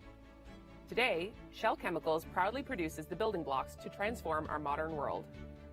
They give us the clothes we wear and the gadgets we enjoy. As our employees give back to the community, products made with chemicals care for us too. They help us see better and improve hygiene. Our site creates jobs and helps bring the community together, while chemical building blocks keep us connected, both virtually, physically, and inside our homes. Chemicals help make our world better, beginning right here in Deer Park, the birthplace of Texas.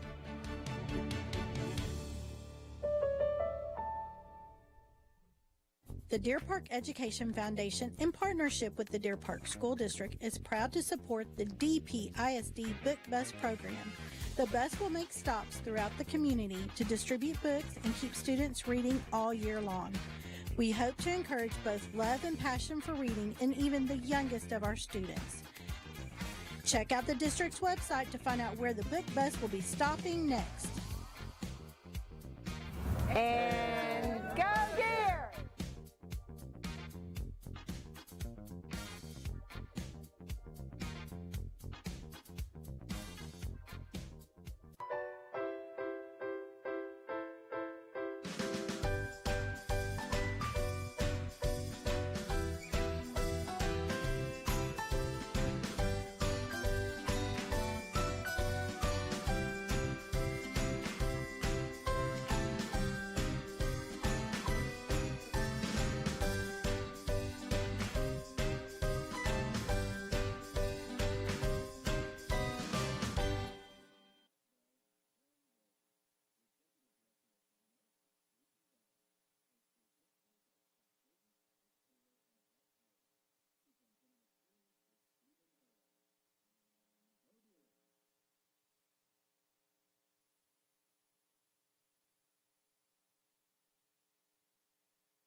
Welcome back to Abshire Stadium, everybody. Mason Pratt here alongside Tim Culp, getting ready for the start of the third quarter in a game that will likely decide the District 22 6A championship between Deer Park and Channelview. Both of these teams with a 3-0 district record, and Deer Park still with that undefeated regular season record at 7-0, but that is in a little bit of trouble as we get ready to start the third quarter here. Channelview, the Falcons with a 7-0 lead. Deer Park offensively kind of start, stop, sputtered at times, put the ball in the air, trying to throw into this wind, led to 3 interceptions for Channelview. Deer Park trying to iron out the kinks here to get going in the third. Yeah, I think if you're Deer Park and you go in at half and you're only down by 7, I think you take that as a little bit of a win, and in the sense that you threw the interceptions, but defensively you have stopped them. You stopped them again on the goal line. Right there when they had to do a little shuttle pass, they bobbled. But your Deer Park, offensively, you're going to get the ball here to start this second half. Got to take advantage of this opportunity right here, though. You need to move the ball and get some points some way, somehow, early in this second half. Deer Park, who had almost 500 yards of total offense last week against Pasadena Memorial, they hit halftime here with just 107 yards of offense. That is going to need to change if Deer Park wants to come away with a win tonight. And like Tim said, Deer Park going to open up this third quarter with possession. And it'll be a short kick that's going to go out of bounds. So another penalty going to be coming against Channelview after that kick goes out of bounds. Channelview had 6 penalties in that first half, going for 35 yards. This will be penalty number 7. Robles, after having such a great game through the air last week, over 200 yards. 5 yards added to the spot. The ball went out of bounds. First down, Deer Park. Robles, after going over the 200-yard mark through the air last week, just 2 of 7 in that first half, 3 interceptions, and just 24 yards through the air for Deer Park. First down and 10, so after the 5-yard penalty, going to be marked off. Deer Park, they've had some good starting field position tonight, just have not been able to take advantage of it. They're going to start this drive at their own 44 with Canales in the backfield. Delayed handoff for him. Canales breaking through tackles and tripped up Marquise Neal, who had a touchdown reception in the first half. Brings down Canales there. Boy, he could see that there was nobody past that one defender. He just couldn't get him off, and so they brought him down. But, man, he had room to run if he could have broke that tackle. Picks up 6. Ball marked right at midfield. 2 in the backfield. Canales to Robles' right. Mendoza to his left. Now they're going to motion Mendoza out. Back on the ground. Canales going to be dragged down from behind.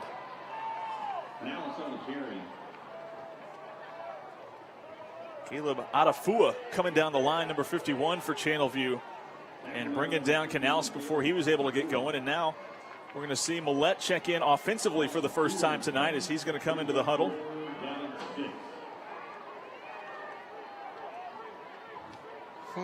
Third down at 6 from the Deer Park 49. And what already feels like a big drive here early in the third. Millette going to follow a block from Canales. Millette with running room, picking up the first down. Great block along the outside by Canales. Millette picks up the first down, and that moves the chains. Well, I tell you what, it was one of those things again. Everybody knows who's getting the ball. Everybody knows what's fixing to happen, but Millette has been so good and so efficient in doing that. And then you had the huge block out there on the outside edge by Canales. Great first down for Deer Park right there.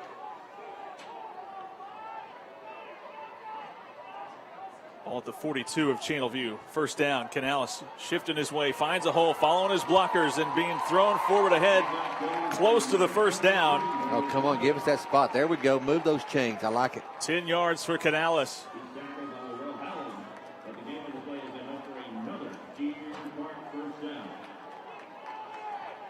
Canales had 58 yards in that first half. First down and 10. Gano and McBride motion over towards the left side of the line. Once again, Canales looking for somewhere to go. Nothing doing there as Falcons swarm and bring him down. Howling, who had an interception in that first half, combining with a couple other defenders to bring down Canales after just a 1-yard gain.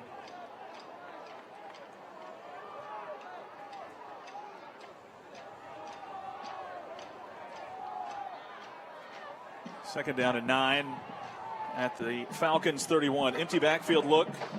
Canales split out to the bottom of your screen as he now goes in motion. Give it to him. A little fake the reverse, and now Canales with running room. Trying to fight off a defender, but takes it down inside the 30. Decent pickup. Both the tight ends along that right side able to set a little bit of an edge for Canales. Yeah, just enough for him to get a little bit of extra yards there. And here comes Millette back in the ball game. So Robles will check out. Millette had a first down run earlier this drive. See if he can pick up another one on 3rd down and 4. Channelview going to stack the box. Millette straight ahead, trying to keep his feet moving. And I think he's going to be a couple yards shy as he does take it down inside the 25. And wind at the back of Deer Park as they go towards that north end zone. But 4th down and short. Offense going to stay out. Millette going to stay on the field as well. Channelview with 10 in the box. And Millette again straight ahead, trying to follow his blockers. Along the right side. Far official going to be marking him short, it looks like. And Channelview on 4th down and 2 puts the brakes on Millette and this Deer Park offense and turns the ball over. Yeah, he needed just a little bit of an extra push to get up that, pick up the extra yard or half yard really that he needed, and unable to get that. And we're going to turn it over on downs.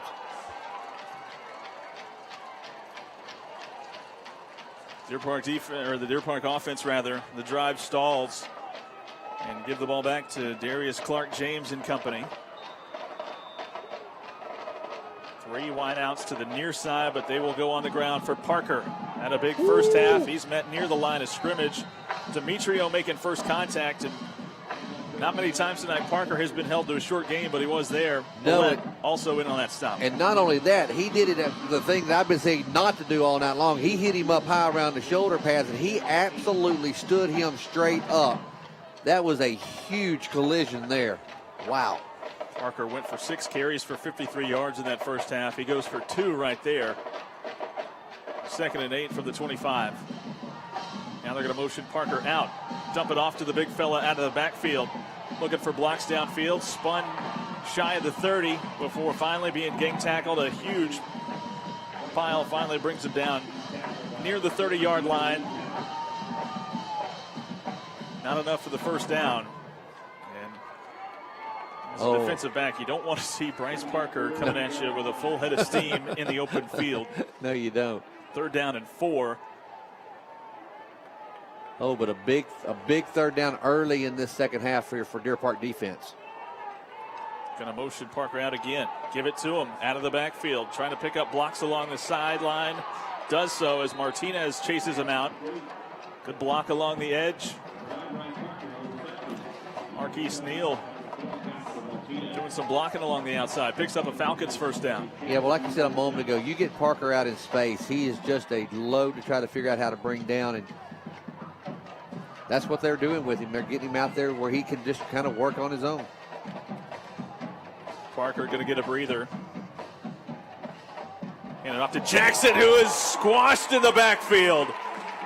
Webb cutting through and killing that play before it even got to the line of scrimmage. Nice job there by Webb. Just blew up their offensive line. Busted through there, and as soon as the ball was handed off, he lit up the back. Good job. Travion Jackson dropped for a loss.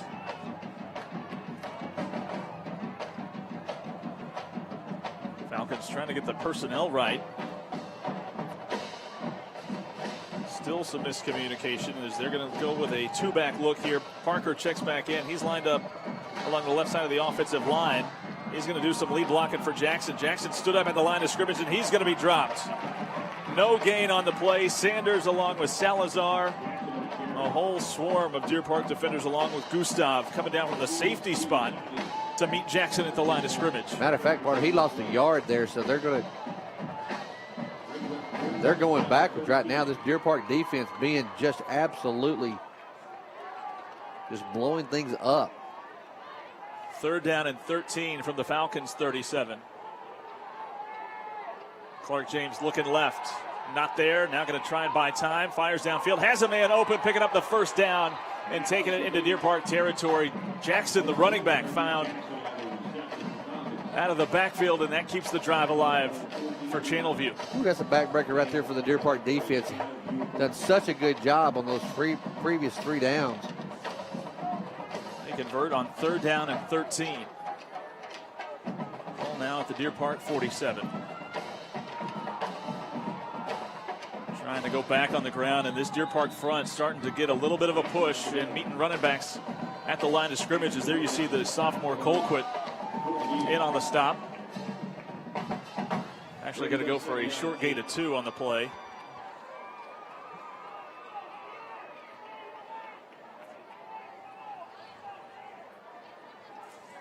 Approaching 5 minutes left in the 3rd.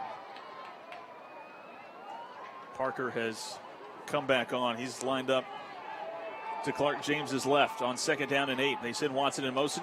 Give it to him on the touch pass. Watson turning upfield, staying on his feet past the first wave before Sanders finally puts the hit on him to bring him down at the 40.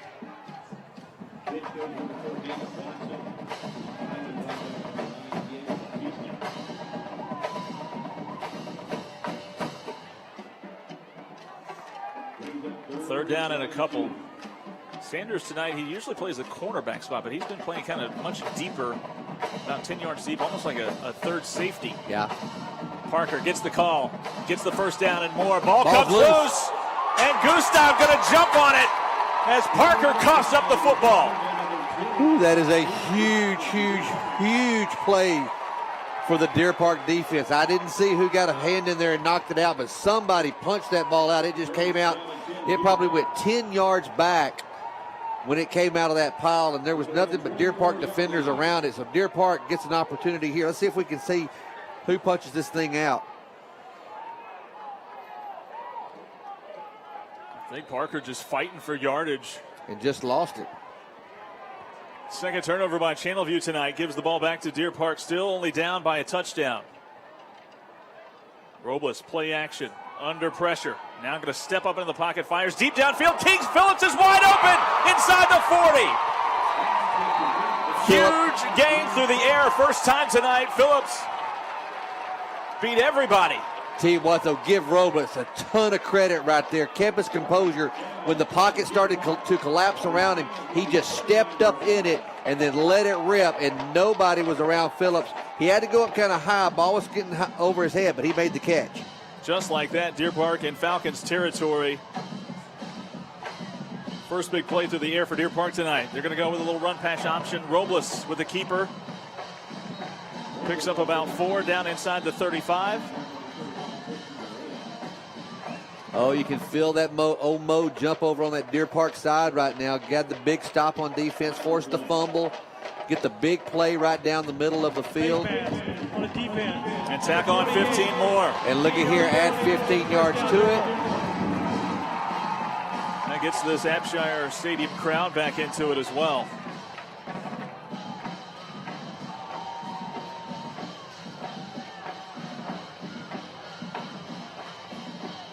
Ball going to be in the Channelview red zone at the 19. 1st and 10, and Gregory on the field for the first time tonight.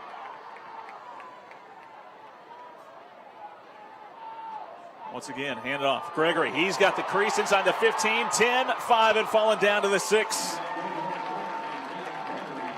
Deer Park hits Channelview with a little bit of speed. I think I love the call right there. Go to the speed back. Let him get out there on the outside edge. Deer Park knocking on the door right now, trying to get close to tying this ball game up. Gregory picks up 12. 1st and goal for Deer Park at the 7. Brown, the sophomore tight end, he's lined up in the backfield. A couple more tight ends shift to the left side of the line. Handed off for Canales. Following some blocks along the left side. Takes it down inside the 5 to the 4. And we see Millette come back out onto the field. He was stopped on a 4th down and short earlier this quarter. Tell you the thing that just comes to my mind right now about Deer Park, what we're seeing is just playing very disciplined. Not a lot of mistakes, doing what they're supposed to do, got themselves close to this ball game, now trying to tie it up.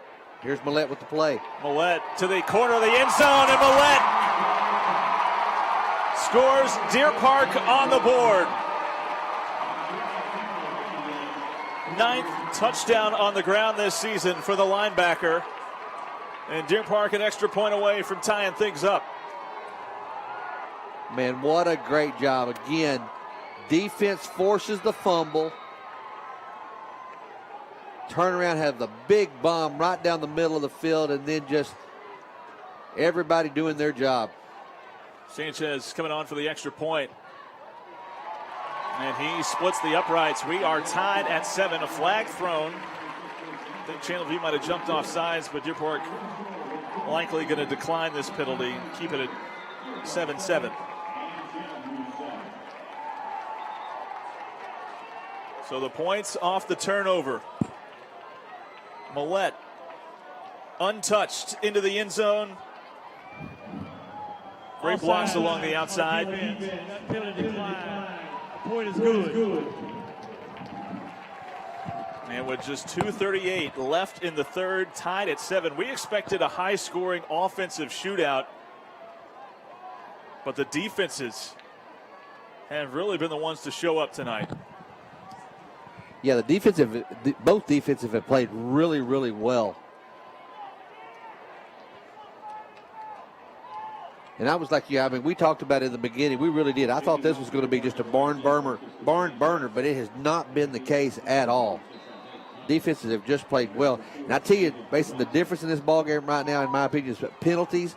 7 for 54 yards for Channelview, 2 Channelview, 2 Looking for a little 25. surprise onside, trying to get it to roll 10, and it's not going to do it, but it's going to be picked up by Channelview on the run. It's Darian Williams. He's going to take it to the house. Touchdown, Channelview. Deer Park was waiting on it to go 10 yards. It never did. Oh, my goodness. And just when I was talking about discipline, we just absolutely opened the door for them. You've got to be more cognizant of what's taking place, and you just can't sit there while you're waiting on it. You've got to be prepared, and we were not. They just ran in there, scooped it up, and took off. Wow. That ball died at about 8 or 9 yards from where Sanchez had booted it. And Deer Park, knowing that they can't touch it, Darian Williams taking advantage of that. Coming in on the run, scooping it up. And once again, Deer Park going to be jumping off sides as the extra point is up and good to make it 14-7 after Deer Park worked hard to tie things up. Channelview, just like that in the blink of an eye, back on top. Yeah, like you said, I mean, the fact is the ball just dies right before. They're indicating all sides. That penalty decline. Point is good. Right before where you needed it to be, right at got that nine yards, and you're just waiting. But man, you got to get yourself positioned on the other side of that ball just in case they do what they did, and they are able to scoop it up, take off, and score. Now then, Deer Park's offense got to go back to work.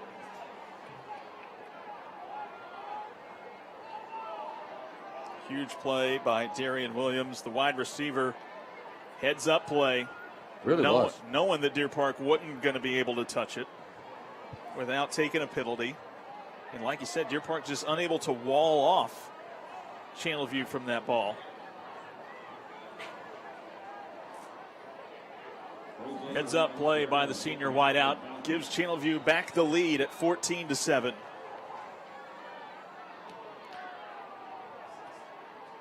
Gustav from his own 25.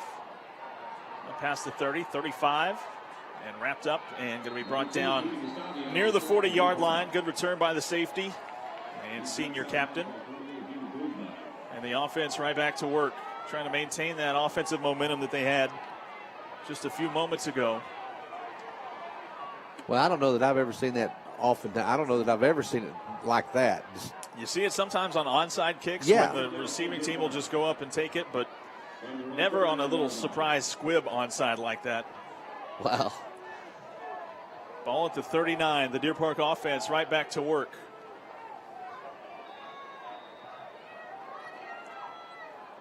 Wide receiver to each side for Robles with Canales in the backfield. 2:23 left in the third. Deer Park takes the snap. Robles is going to go play action. Again, looking for a deep ball. Phillips has a step, and he's got a catch. Once again, King Phillips with a big catch inside the 35-yard line. I tell you what, you just get it around that guy, he's going to catch it. He is so good at concentrating on the ball when it gets up in the air. Ball spotted at the Falcons' 34. Looks like he might have kind of jammed his hand there a little bit. He's coming off rubbing his fingers.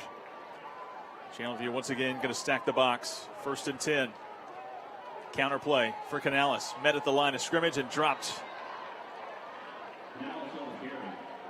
Linebacker Malachi Martin, who had an interception back in the first quarter, meets Canales at the line of scrimmage. Brings up 2nd and 10.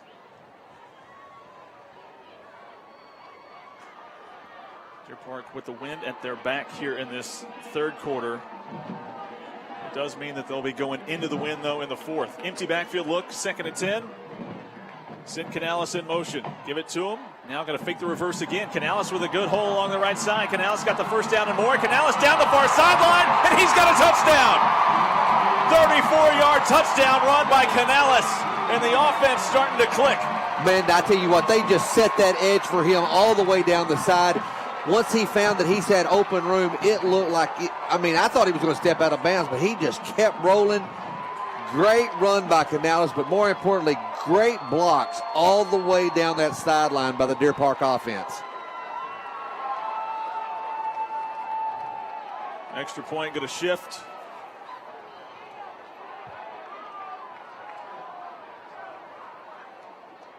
Good snap. Erdman gets it down, and Sanchez gets it through. Once again, we're tied at 14.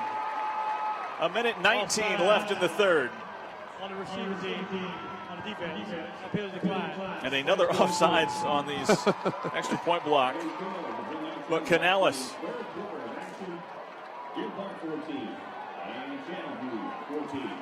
With his 14th touchdown run of the season. Man, what a ball game we have here tonight. This is fun. Helps tie things up late in the third. And we've seen some fireworks here in this third quarter. It was 7-0 at halftime.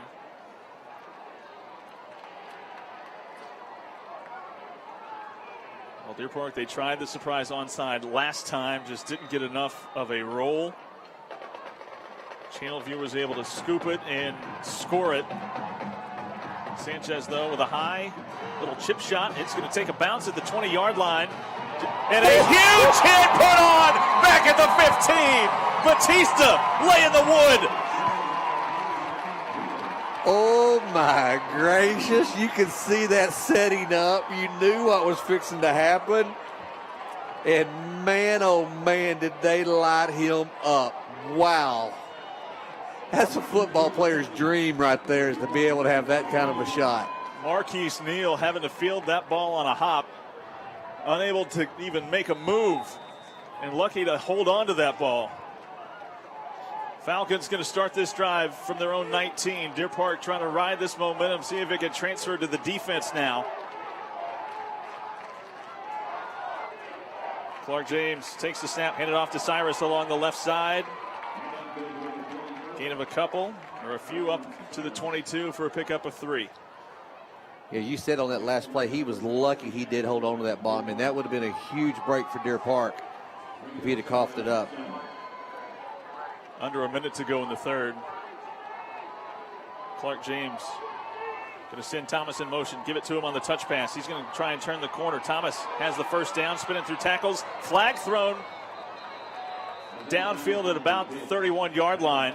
So even despite the yards after catch there by Thomas on the little touch pass, this one could be negated a bit.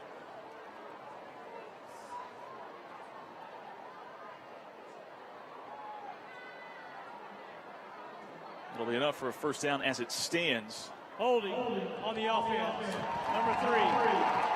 10 yards on the spot of foul. We play second down. Neal called for the hold along the outside, trying to set that edge for Thomas. Well, that moves Channelview to 8 penalties for 64 yards. And again, I still think that's been a big part of the difference in this ball game. Channelview just having untimely penalties that's really cost them a lot. Deer Park only 2 for 25. 2nd down and 7 following the holding penalty.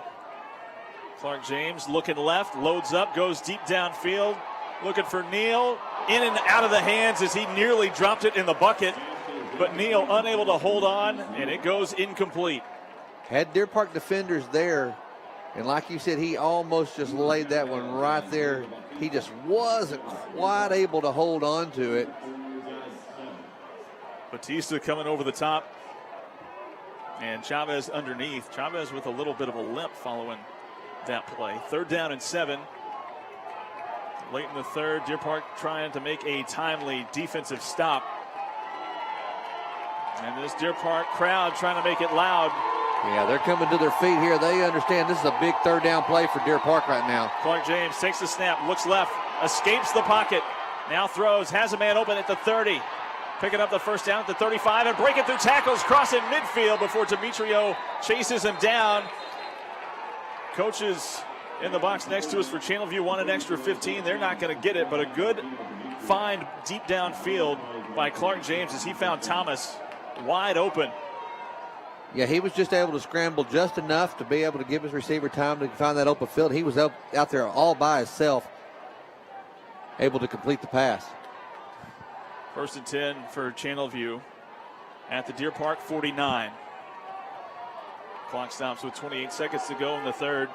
Clark James takes the snap. Pass complete to Darian Williams. Picking up the 1st down. Takes a big hit. Sanders and Salazar combined, but Williams picks up the 1st down. Okay, things kind of clipping along now here for this Channelview offense. Deer Park defense got to find a way to slow them down. That'll move the chains. Ball in the far hash at the Deer Park 38. 12 seconds to go in the 3rd quarter, and I can't help but think they're just going to say, let's run this thing out. Final play of the 3rd quarter, and that's the end of the 3rd quarter. This one going to be decided in the final 12 minutes. After 3, Deer Park and Channelview tied at 14. We head to the 4th. Back with more here from Abshire Stadium after this.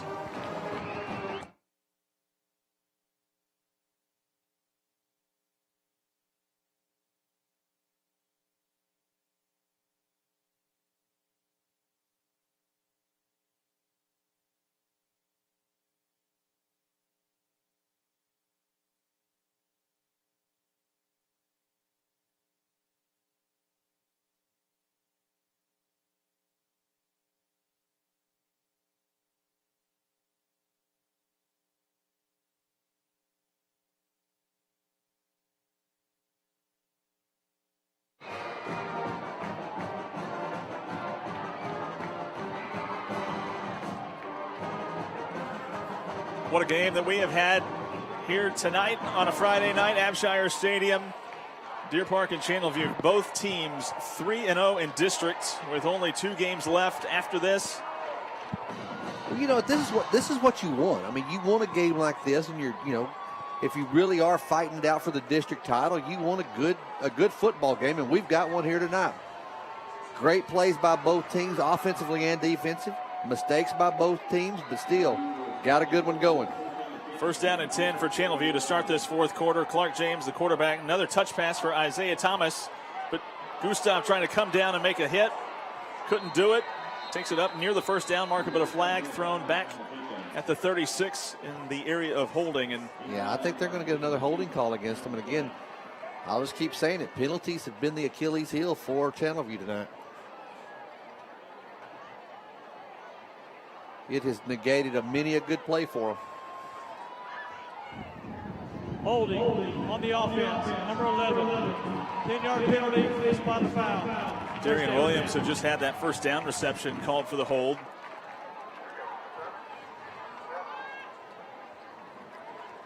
Tied at 14. Channelview got the scoring started on a 28-yard touchdown throw to Marquise Neal.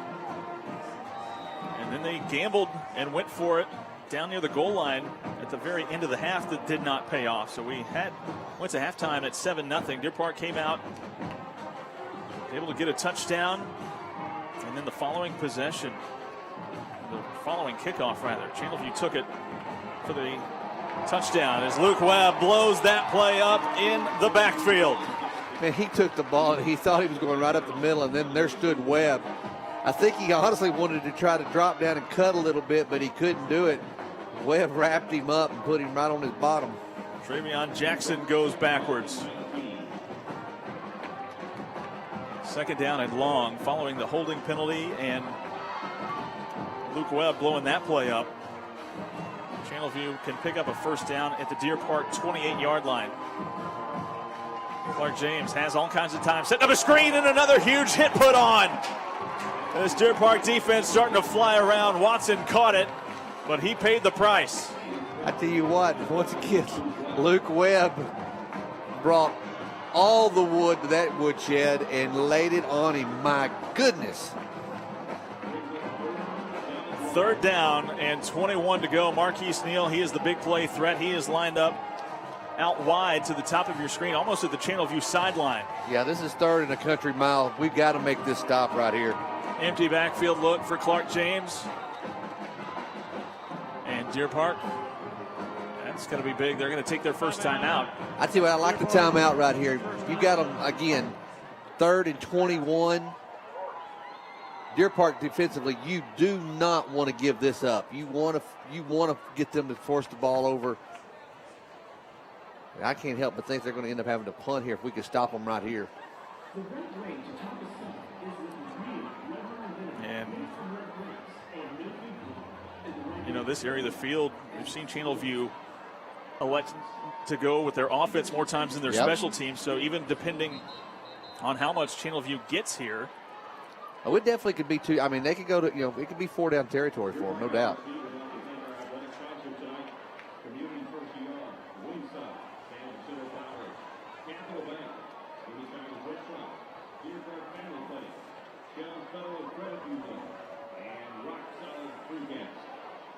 Channelview 6 of 11 on third down tonight. Deer Park just 2 for 6. Trying to make a stop here. Third down and 21. Ball at the Deer Park 49-yard line. 3 wideouts far side of the field. Bryce Parker, the running back, stays in the block for Clark James, who steps up in the pocket, looking downfield. Ball deflected and nearly intercepted. Salazar almost got underneath it, but the pass goes incomplete. Yeah, Demetrio having the pressure back there on the back and on the quarterback. He just kind of short-armed it. We had an opportunity to get the interception, fell short. Give credit to the defensive line. They were only bringing 3, but still got pressure on Clark James. And now Hayden Smith standing back at his own 10, waiting on the punt from Morales Guerrero, who's got the wind at his back. And Hayden Smith going to let this one roll, and it's going to take a favorable Channelview roll inside the 10 and almost down to the 5. So 10:02 to go. This one coming down to the wire. We said 4 of the last 5 meetings between these two have been decided by 7 points or less. Looks like it could be the case again here tonight. Sure does.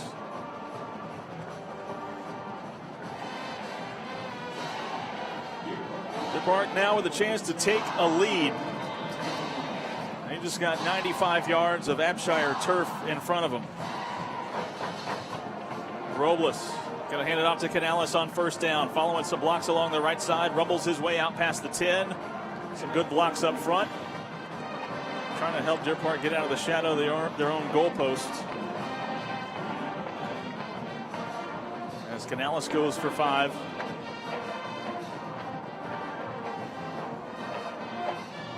Canales, 19 carries, 116 yards. He's now over 1,000 yards on the season. Second down and 5.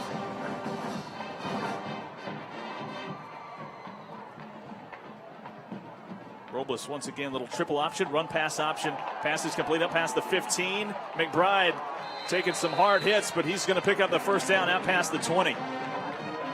Hey, take that ball, make the catch, lower your shoulder, and pick up a first down. That's your job as a tight end, and that's exactly what he did right there. McBride with his first catch tonight goes for the first down. Ball spotted at the Deer Park 22, 1st and 10. Robles again going for the hard count. Credit to Channelview. They have not bid on that one time tonight, and something that Robles has done so well throughout the year. 1st and 10. Give it to Mendoza, going to try and find a crease along the edge. He's got some nice running room out past the 30. Great blocks by Hayden Smith and Canales along the edge as Mendoza picks up 10. I'm trying to figure out how he got through that crease. There was no room there, and all of a sudden he comes right through the middle of it. I don't know how he did it, but man, he did. Ball out to the 33-yard line now. Another first down. McBride motions over to the left side. Robles. Hand it off to Canales along the left side. He's taken a few defenders with him for a short gain. Kept those feet moving. Does a good job to get up to the 37 for a pickup of 4 on first down.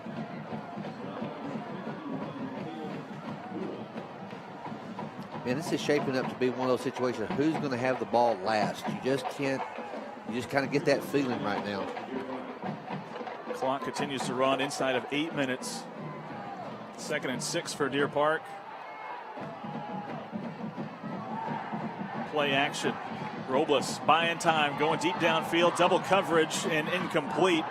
Looking for Hayden Smith downfield, but he was blanketed by both Isaiah Thomas and Laurel Howling. Yeah, they had him covered up. He tried to fight through it, but just could not get through those two guys. He just had no opportunity to make that catch. Big 3rd down and 6 coming up from the Deer Park 37. And Canales going to check out.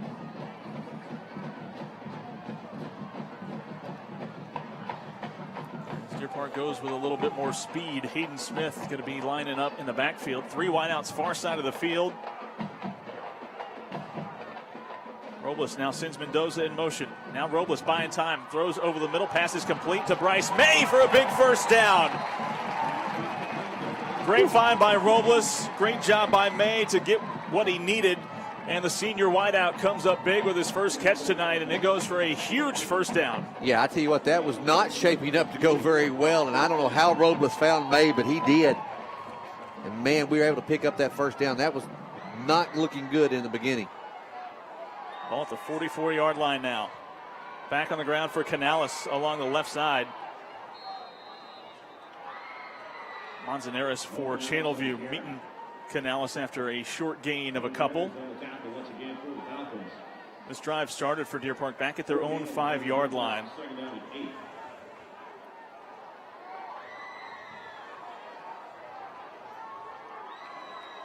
Three wideouts, bottom of your screen. Canales stays in the backfield. Hayden Smith out wide. King Phillips next to him. And the speedy Mendoza in the slot. 2nd down and 8. Robles buying time with his legs under pressure, and he's just going to let it fly into the Deer Park bench and get rid of that one.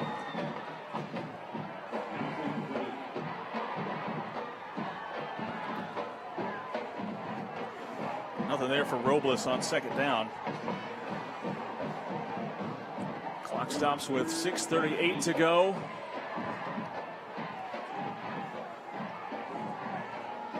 And another big 3rd down coming up.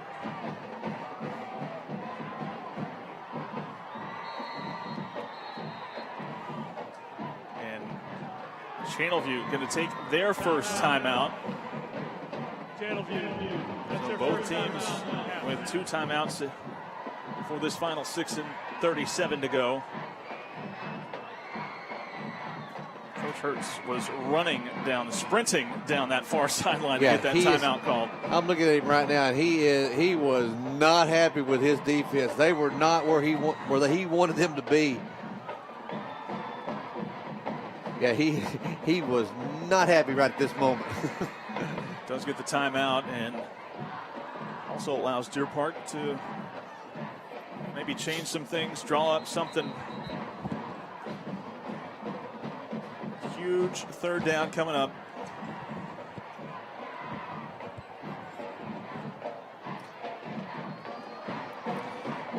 Well, Deer Park defense has had a couple of big third downs they've had to stop on.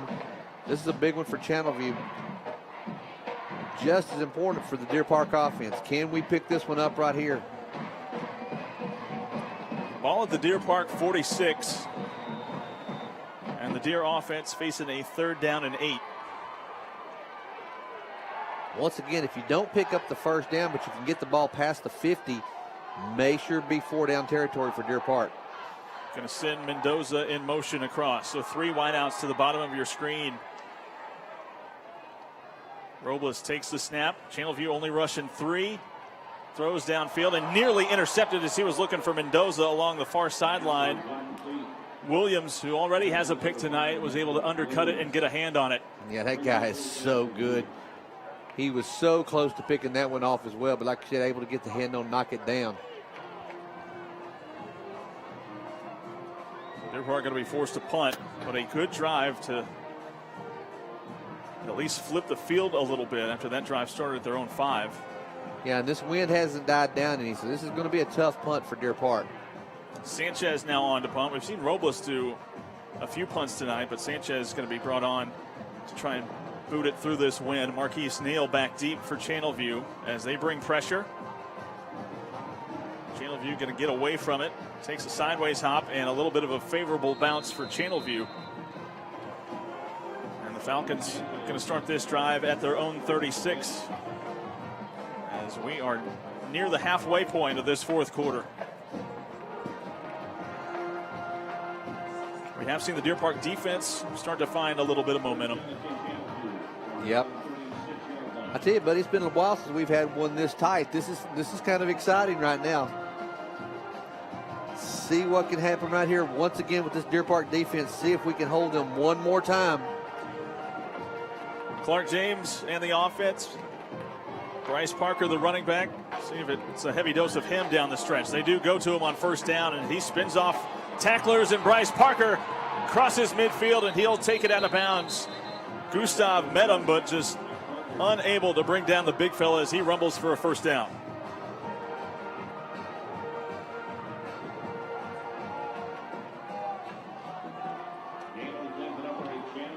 Yeah, we don't have weights on these guys, but I tell you what, my goodness, he could easily play on the offensive line for a lot of teams. 1st down and 10 for Channelview. They're going to motion Parker out, give it to him again out in open space, trying to pick up blocks, and he's fighting through tackles. Off and running is the big fella before being upended finally down at the 25. Just knifing his way through arm tackles. And Channelview in just 2 short plays, just outside the red zone now at the 26. Yeah, those 2 big plays took a lot of air out of him. He was checking out. Tell you what, the other thing about him is impressive is he catches the ball out of the backfield very well. 1st down and 10 at the 26. Jackson checks in, and they go to him on the ground. Jackson, short gain down to the 24. And we saw Channelview elect not to go to their field goal unit late in the 1st half, wondering what the range is for their field goal kicker as we begin to wind down in this 4th quarter. What kind of range Morales Guerrero has. 2nd down and 8. Channelview not in any hurry here. Play clock at 15. Clark James trying to get his offense set. Motion in Darian Williams, give it to him. He's going to try and turn the corner. Gets by Millette, and Demetrio going to wrestle him down, but pushes him forward a little bit inside the 20 and brings up a 3rd and short. I tell you, that little touch pass they've been doing all night long, every time they do it, it's been very effective, and it'll be 3-4 yards every time. Picks up 6 on that one. Down to the 18. Jackson stays in at running back. Clark James hands it to him. Picking up the 1st down to the 15. And Channelview can burn off a little bit more time. And Morales a little bit shaken up for Deer Park. That's going to stop play momentarily with 4:34 left. And the Falcons looking at a 1st and 10. Yeah, we've got a couple of guys down, one for Deer Park, one for Channelview.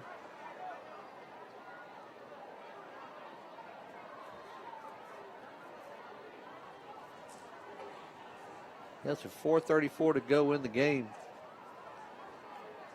So a couple of players being attended to here. A little bit of a chess match right now going on because now you know.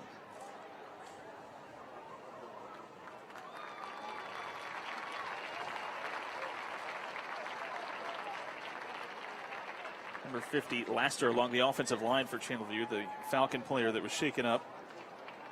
He's walking off, as is Morales. Back to your point a moment ago, Mason, I think the deal is right here, yeah, if you can hold them, force them to a field goal attempt. You know, again, you got the wind with you, so that helps. But if you're Deer Park, most importantly right now, it's a first down, and you got to hold them to that situation.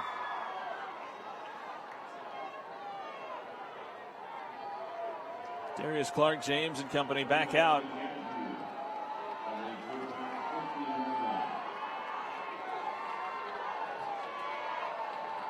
Tyrone Cyrus, the running back. 2 wideouts to each side for Clark James on 1st down and 10. Quick little bubble screen. Pass is complete to Darian Williams, spinning down. And they're actually not going to whistle him down. He stayed on top of a Deer Park defender before being finally pushed to the ground at the 5. That's enough for a Falcons 1st down.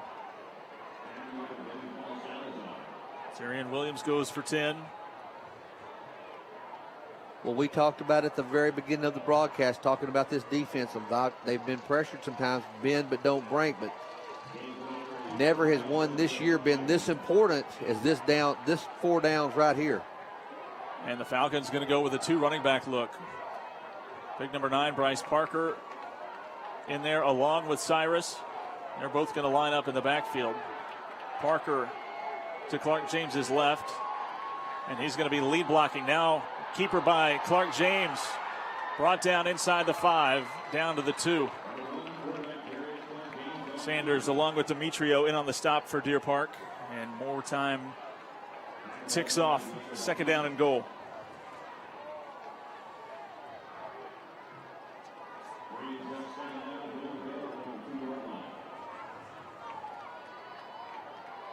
Deer Park being held to by far their season low scoring tonight. They had put up 30 points or more in every game so far this year. And held to just 14 tonight. 2nd and goal from the 2. Handed off to Parker. Trying to fight his way to the end zone. Going to be right there at the goal line, and they're going to whistle him short at the 1. Channelview thought they had the touchdown, and now 3rd down and goal from just inside the 1. Is Demetrio a little bit slow to get up? But the clock continues to run inside of 2.5 minutes. And Channelview just a yard away from taking the lead here late in the 4th.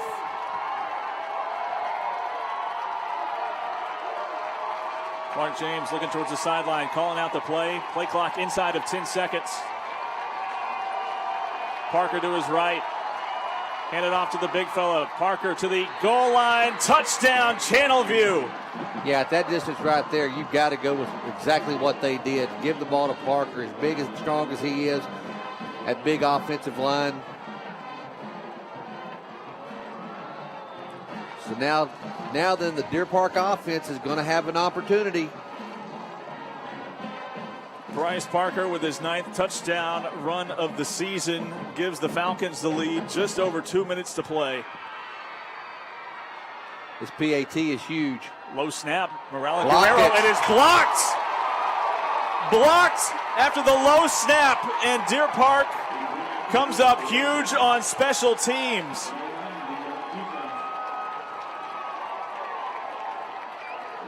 Well, special teams is just giving this Deer Park offense an opportunity. huge extra point missed right there. As here you see the replay. Well, maybe. There was a little bit of a low snap. Clark James was trying to get the ball lined up for his kicker, Morales Guerrero. And just unable to get it cleanly off. And it stays 20-14 with 2:05 left. Deer Park with 2 timeouts. And even despite that touchdown by Bryce Parker, the energy level has not dropped off from this home crowd, because they know if they can put together a drive here late in this one, they have a chance with just an extra point away. Should Deer Park find the end zone. Let's see if we can get a good return right here. Hayden Smith and Trey Martinez, the speedster sophomore, back deep for Deer Park. And Morales Guerrero, high kick, and it will be Hayden Smith from his own 10. Bobbled it. And Hayden Smith is going to have to jump on it. And that ball just got away from the receiver, but does well just to jump on it. And a long field to go for Deer Park. That doesn't happen often with Hayden. He's very sure-handed back there. And he will, I mean, again, he's that guy that if it's coming a little short, he's going to take a full sprint and he'll catch it on the run.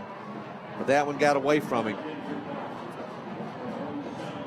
Deer Park offense going to start this drive at their own 17. 2 timeouts left, 2:02 left. And the Deer down by 6. Just got to protect the football. Canales and Mendoza lining up in the backfield. Now they're going to motion Mendoza out. Robles taking the snap. Play action as Robles takes a deep drop. Goes up the sideline, incomplete. Was looking for Mendoza. Howling one-on-one in coverage. Brings up second down.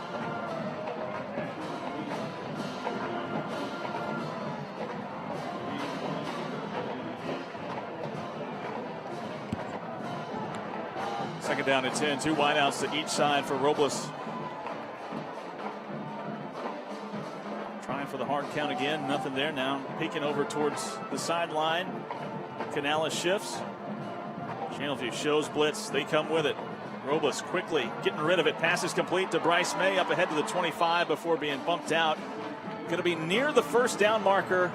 Actually going to be a yard shy after official gets set. Ooh, that was close. Yeah, he's going to be a little bit short.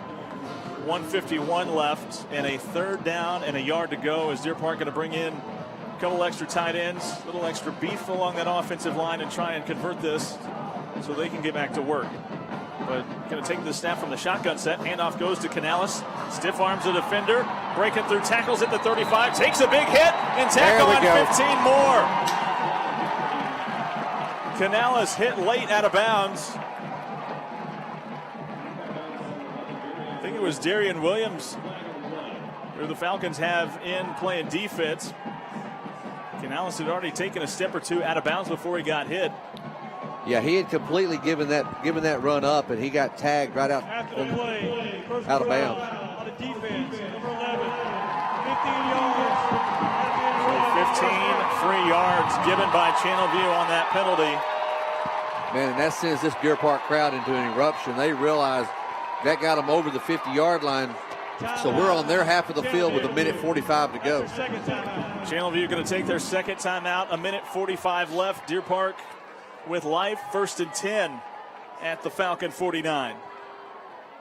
Good run there by the senior running back, picking up the first down.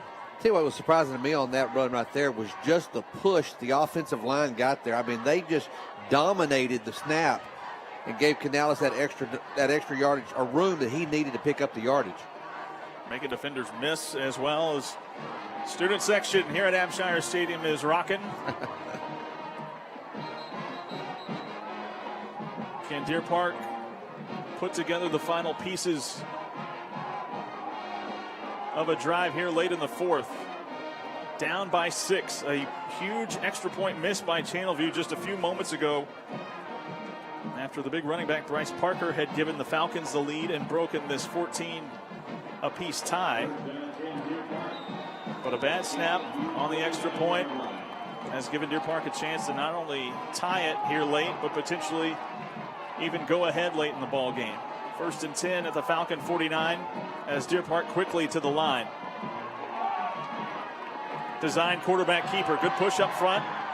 And a short gain as he's run out of bounds. Alakai Martin, the linebacker, flying over. And the way that Deer Park had some blocks downfield, but Martin was just able to undercut all of them and run Robles out of bounds after a short gain of 2. Yeah, and he hadn't gotten up yet. Robles got pushed out of bounds. There he is. He's up now. Well, number 12, Kieselhorst, is going to come on, the sophomore. Going to come on for at least one play. Second down and 8. Yeah, no hesitation by Deer Park right there to get him in there. Takes the snap, sophomore loading up. Fires, passes complete to King Phillips down to the 45. Another short gain on the play. Just a pickup of 2. Clock running inside of a minute and a half to go. Deer Park quickly to the line on third down. Kieselhorst again takes a deep drop. Pass going to be incomplete. He was looking for McBride on the slant route. And now the ball game on the line. Fourth down and 6 coming up. He had McBride right there out there, but he just got it a little high. Ball floated. Maybe a little extra zip on it than what he would normally do. This Deer Park crowd's on their feet. Fourth down and 6. Kieselhorst looking towards the sideline, and Coach Flynn going to try and settle both sides of the crowd down and calls a timeout with 1:21 left. Smart call. I love it. Good call, Coach. What a position this sophomore quarterback being thrusted into. Yeah, and I mean, he immediately, when he realized that Robles was down, there was no hesitation. He went right out to the field. He was ready to roll. Ball at the Falcons 45. Deer Park trying to convert. Needing to pick up a 4th down and 6. Deer Park with that 7-0 record on the line. But more importantly, both of these teams 3-0 in districts. So Channelview with a chance to jump ahead of Deer Park in the district standings.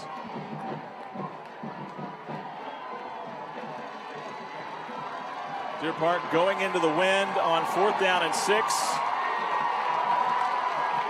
Deer Park crowd on their feet. Channelview crowd on the far side on their feet. 2 wideouts to each side. McBride motions in. Canales, the running back. Kieselhorst takes the snap. Sets his feet, goes deep downfield. Hayden Smith has a step, but it goes incomplete as he was trying to work his way back to the football. Marquise Neal bats it away. And Deer Park going to turn it over on downs. See what, I like the call. I really do. I think the fact is Hayden Smith almost had him beat. Just hesitated just enough. Took off. Fell just a little short. And Deer Park with only 1 timeout left.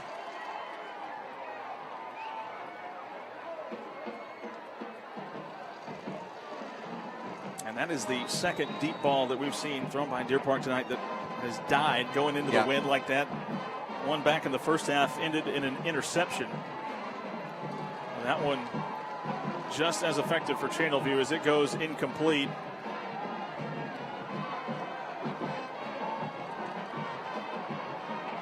Clark James with Travion Jackson in the backfield. Handed off to Jackson. Up the middle, diving forward. Deer Park going to burn their final timeout with 1:09 left. Timeout. Deer Park. That's a third and final timeout. And that should just about do it. I think Channelview can kneel it out.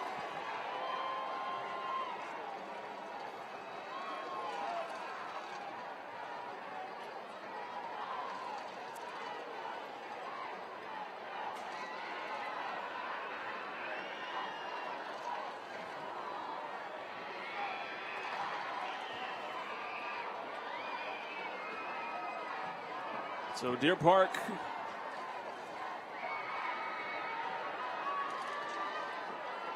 barring a miracle here, going to drop to 7-1.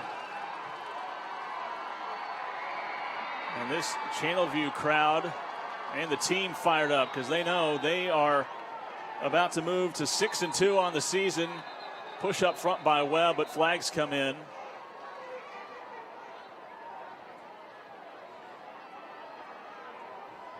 Falcons going to go to 4-0. False start on the center. 5-yard penalty. False start on the center. Not going to mean much, though. So Channelview going to move to 6-2 on the season, 4-0 in district, and the Falcons jump to the top of 22 6A. And Deer Park going to fall to 105. Going to fall to 7-1, 3-1 in district. And we said 4 of the last 5 meetings decided by 7 points or less. You can add another one to that total. Add that one. Add this one to it, huh? 105. Thank you. Haven't seen. This is by far the lowest scoring matchup between these two. Next lowest was back in 2014. Deer Park won 23-21. Falcons missed a field goal late in the ball game there. Deer Park trying to just make a miracle happen with some pushing up front, but nothing doing. The clock going to continue to roll, and Channelview just one snap away.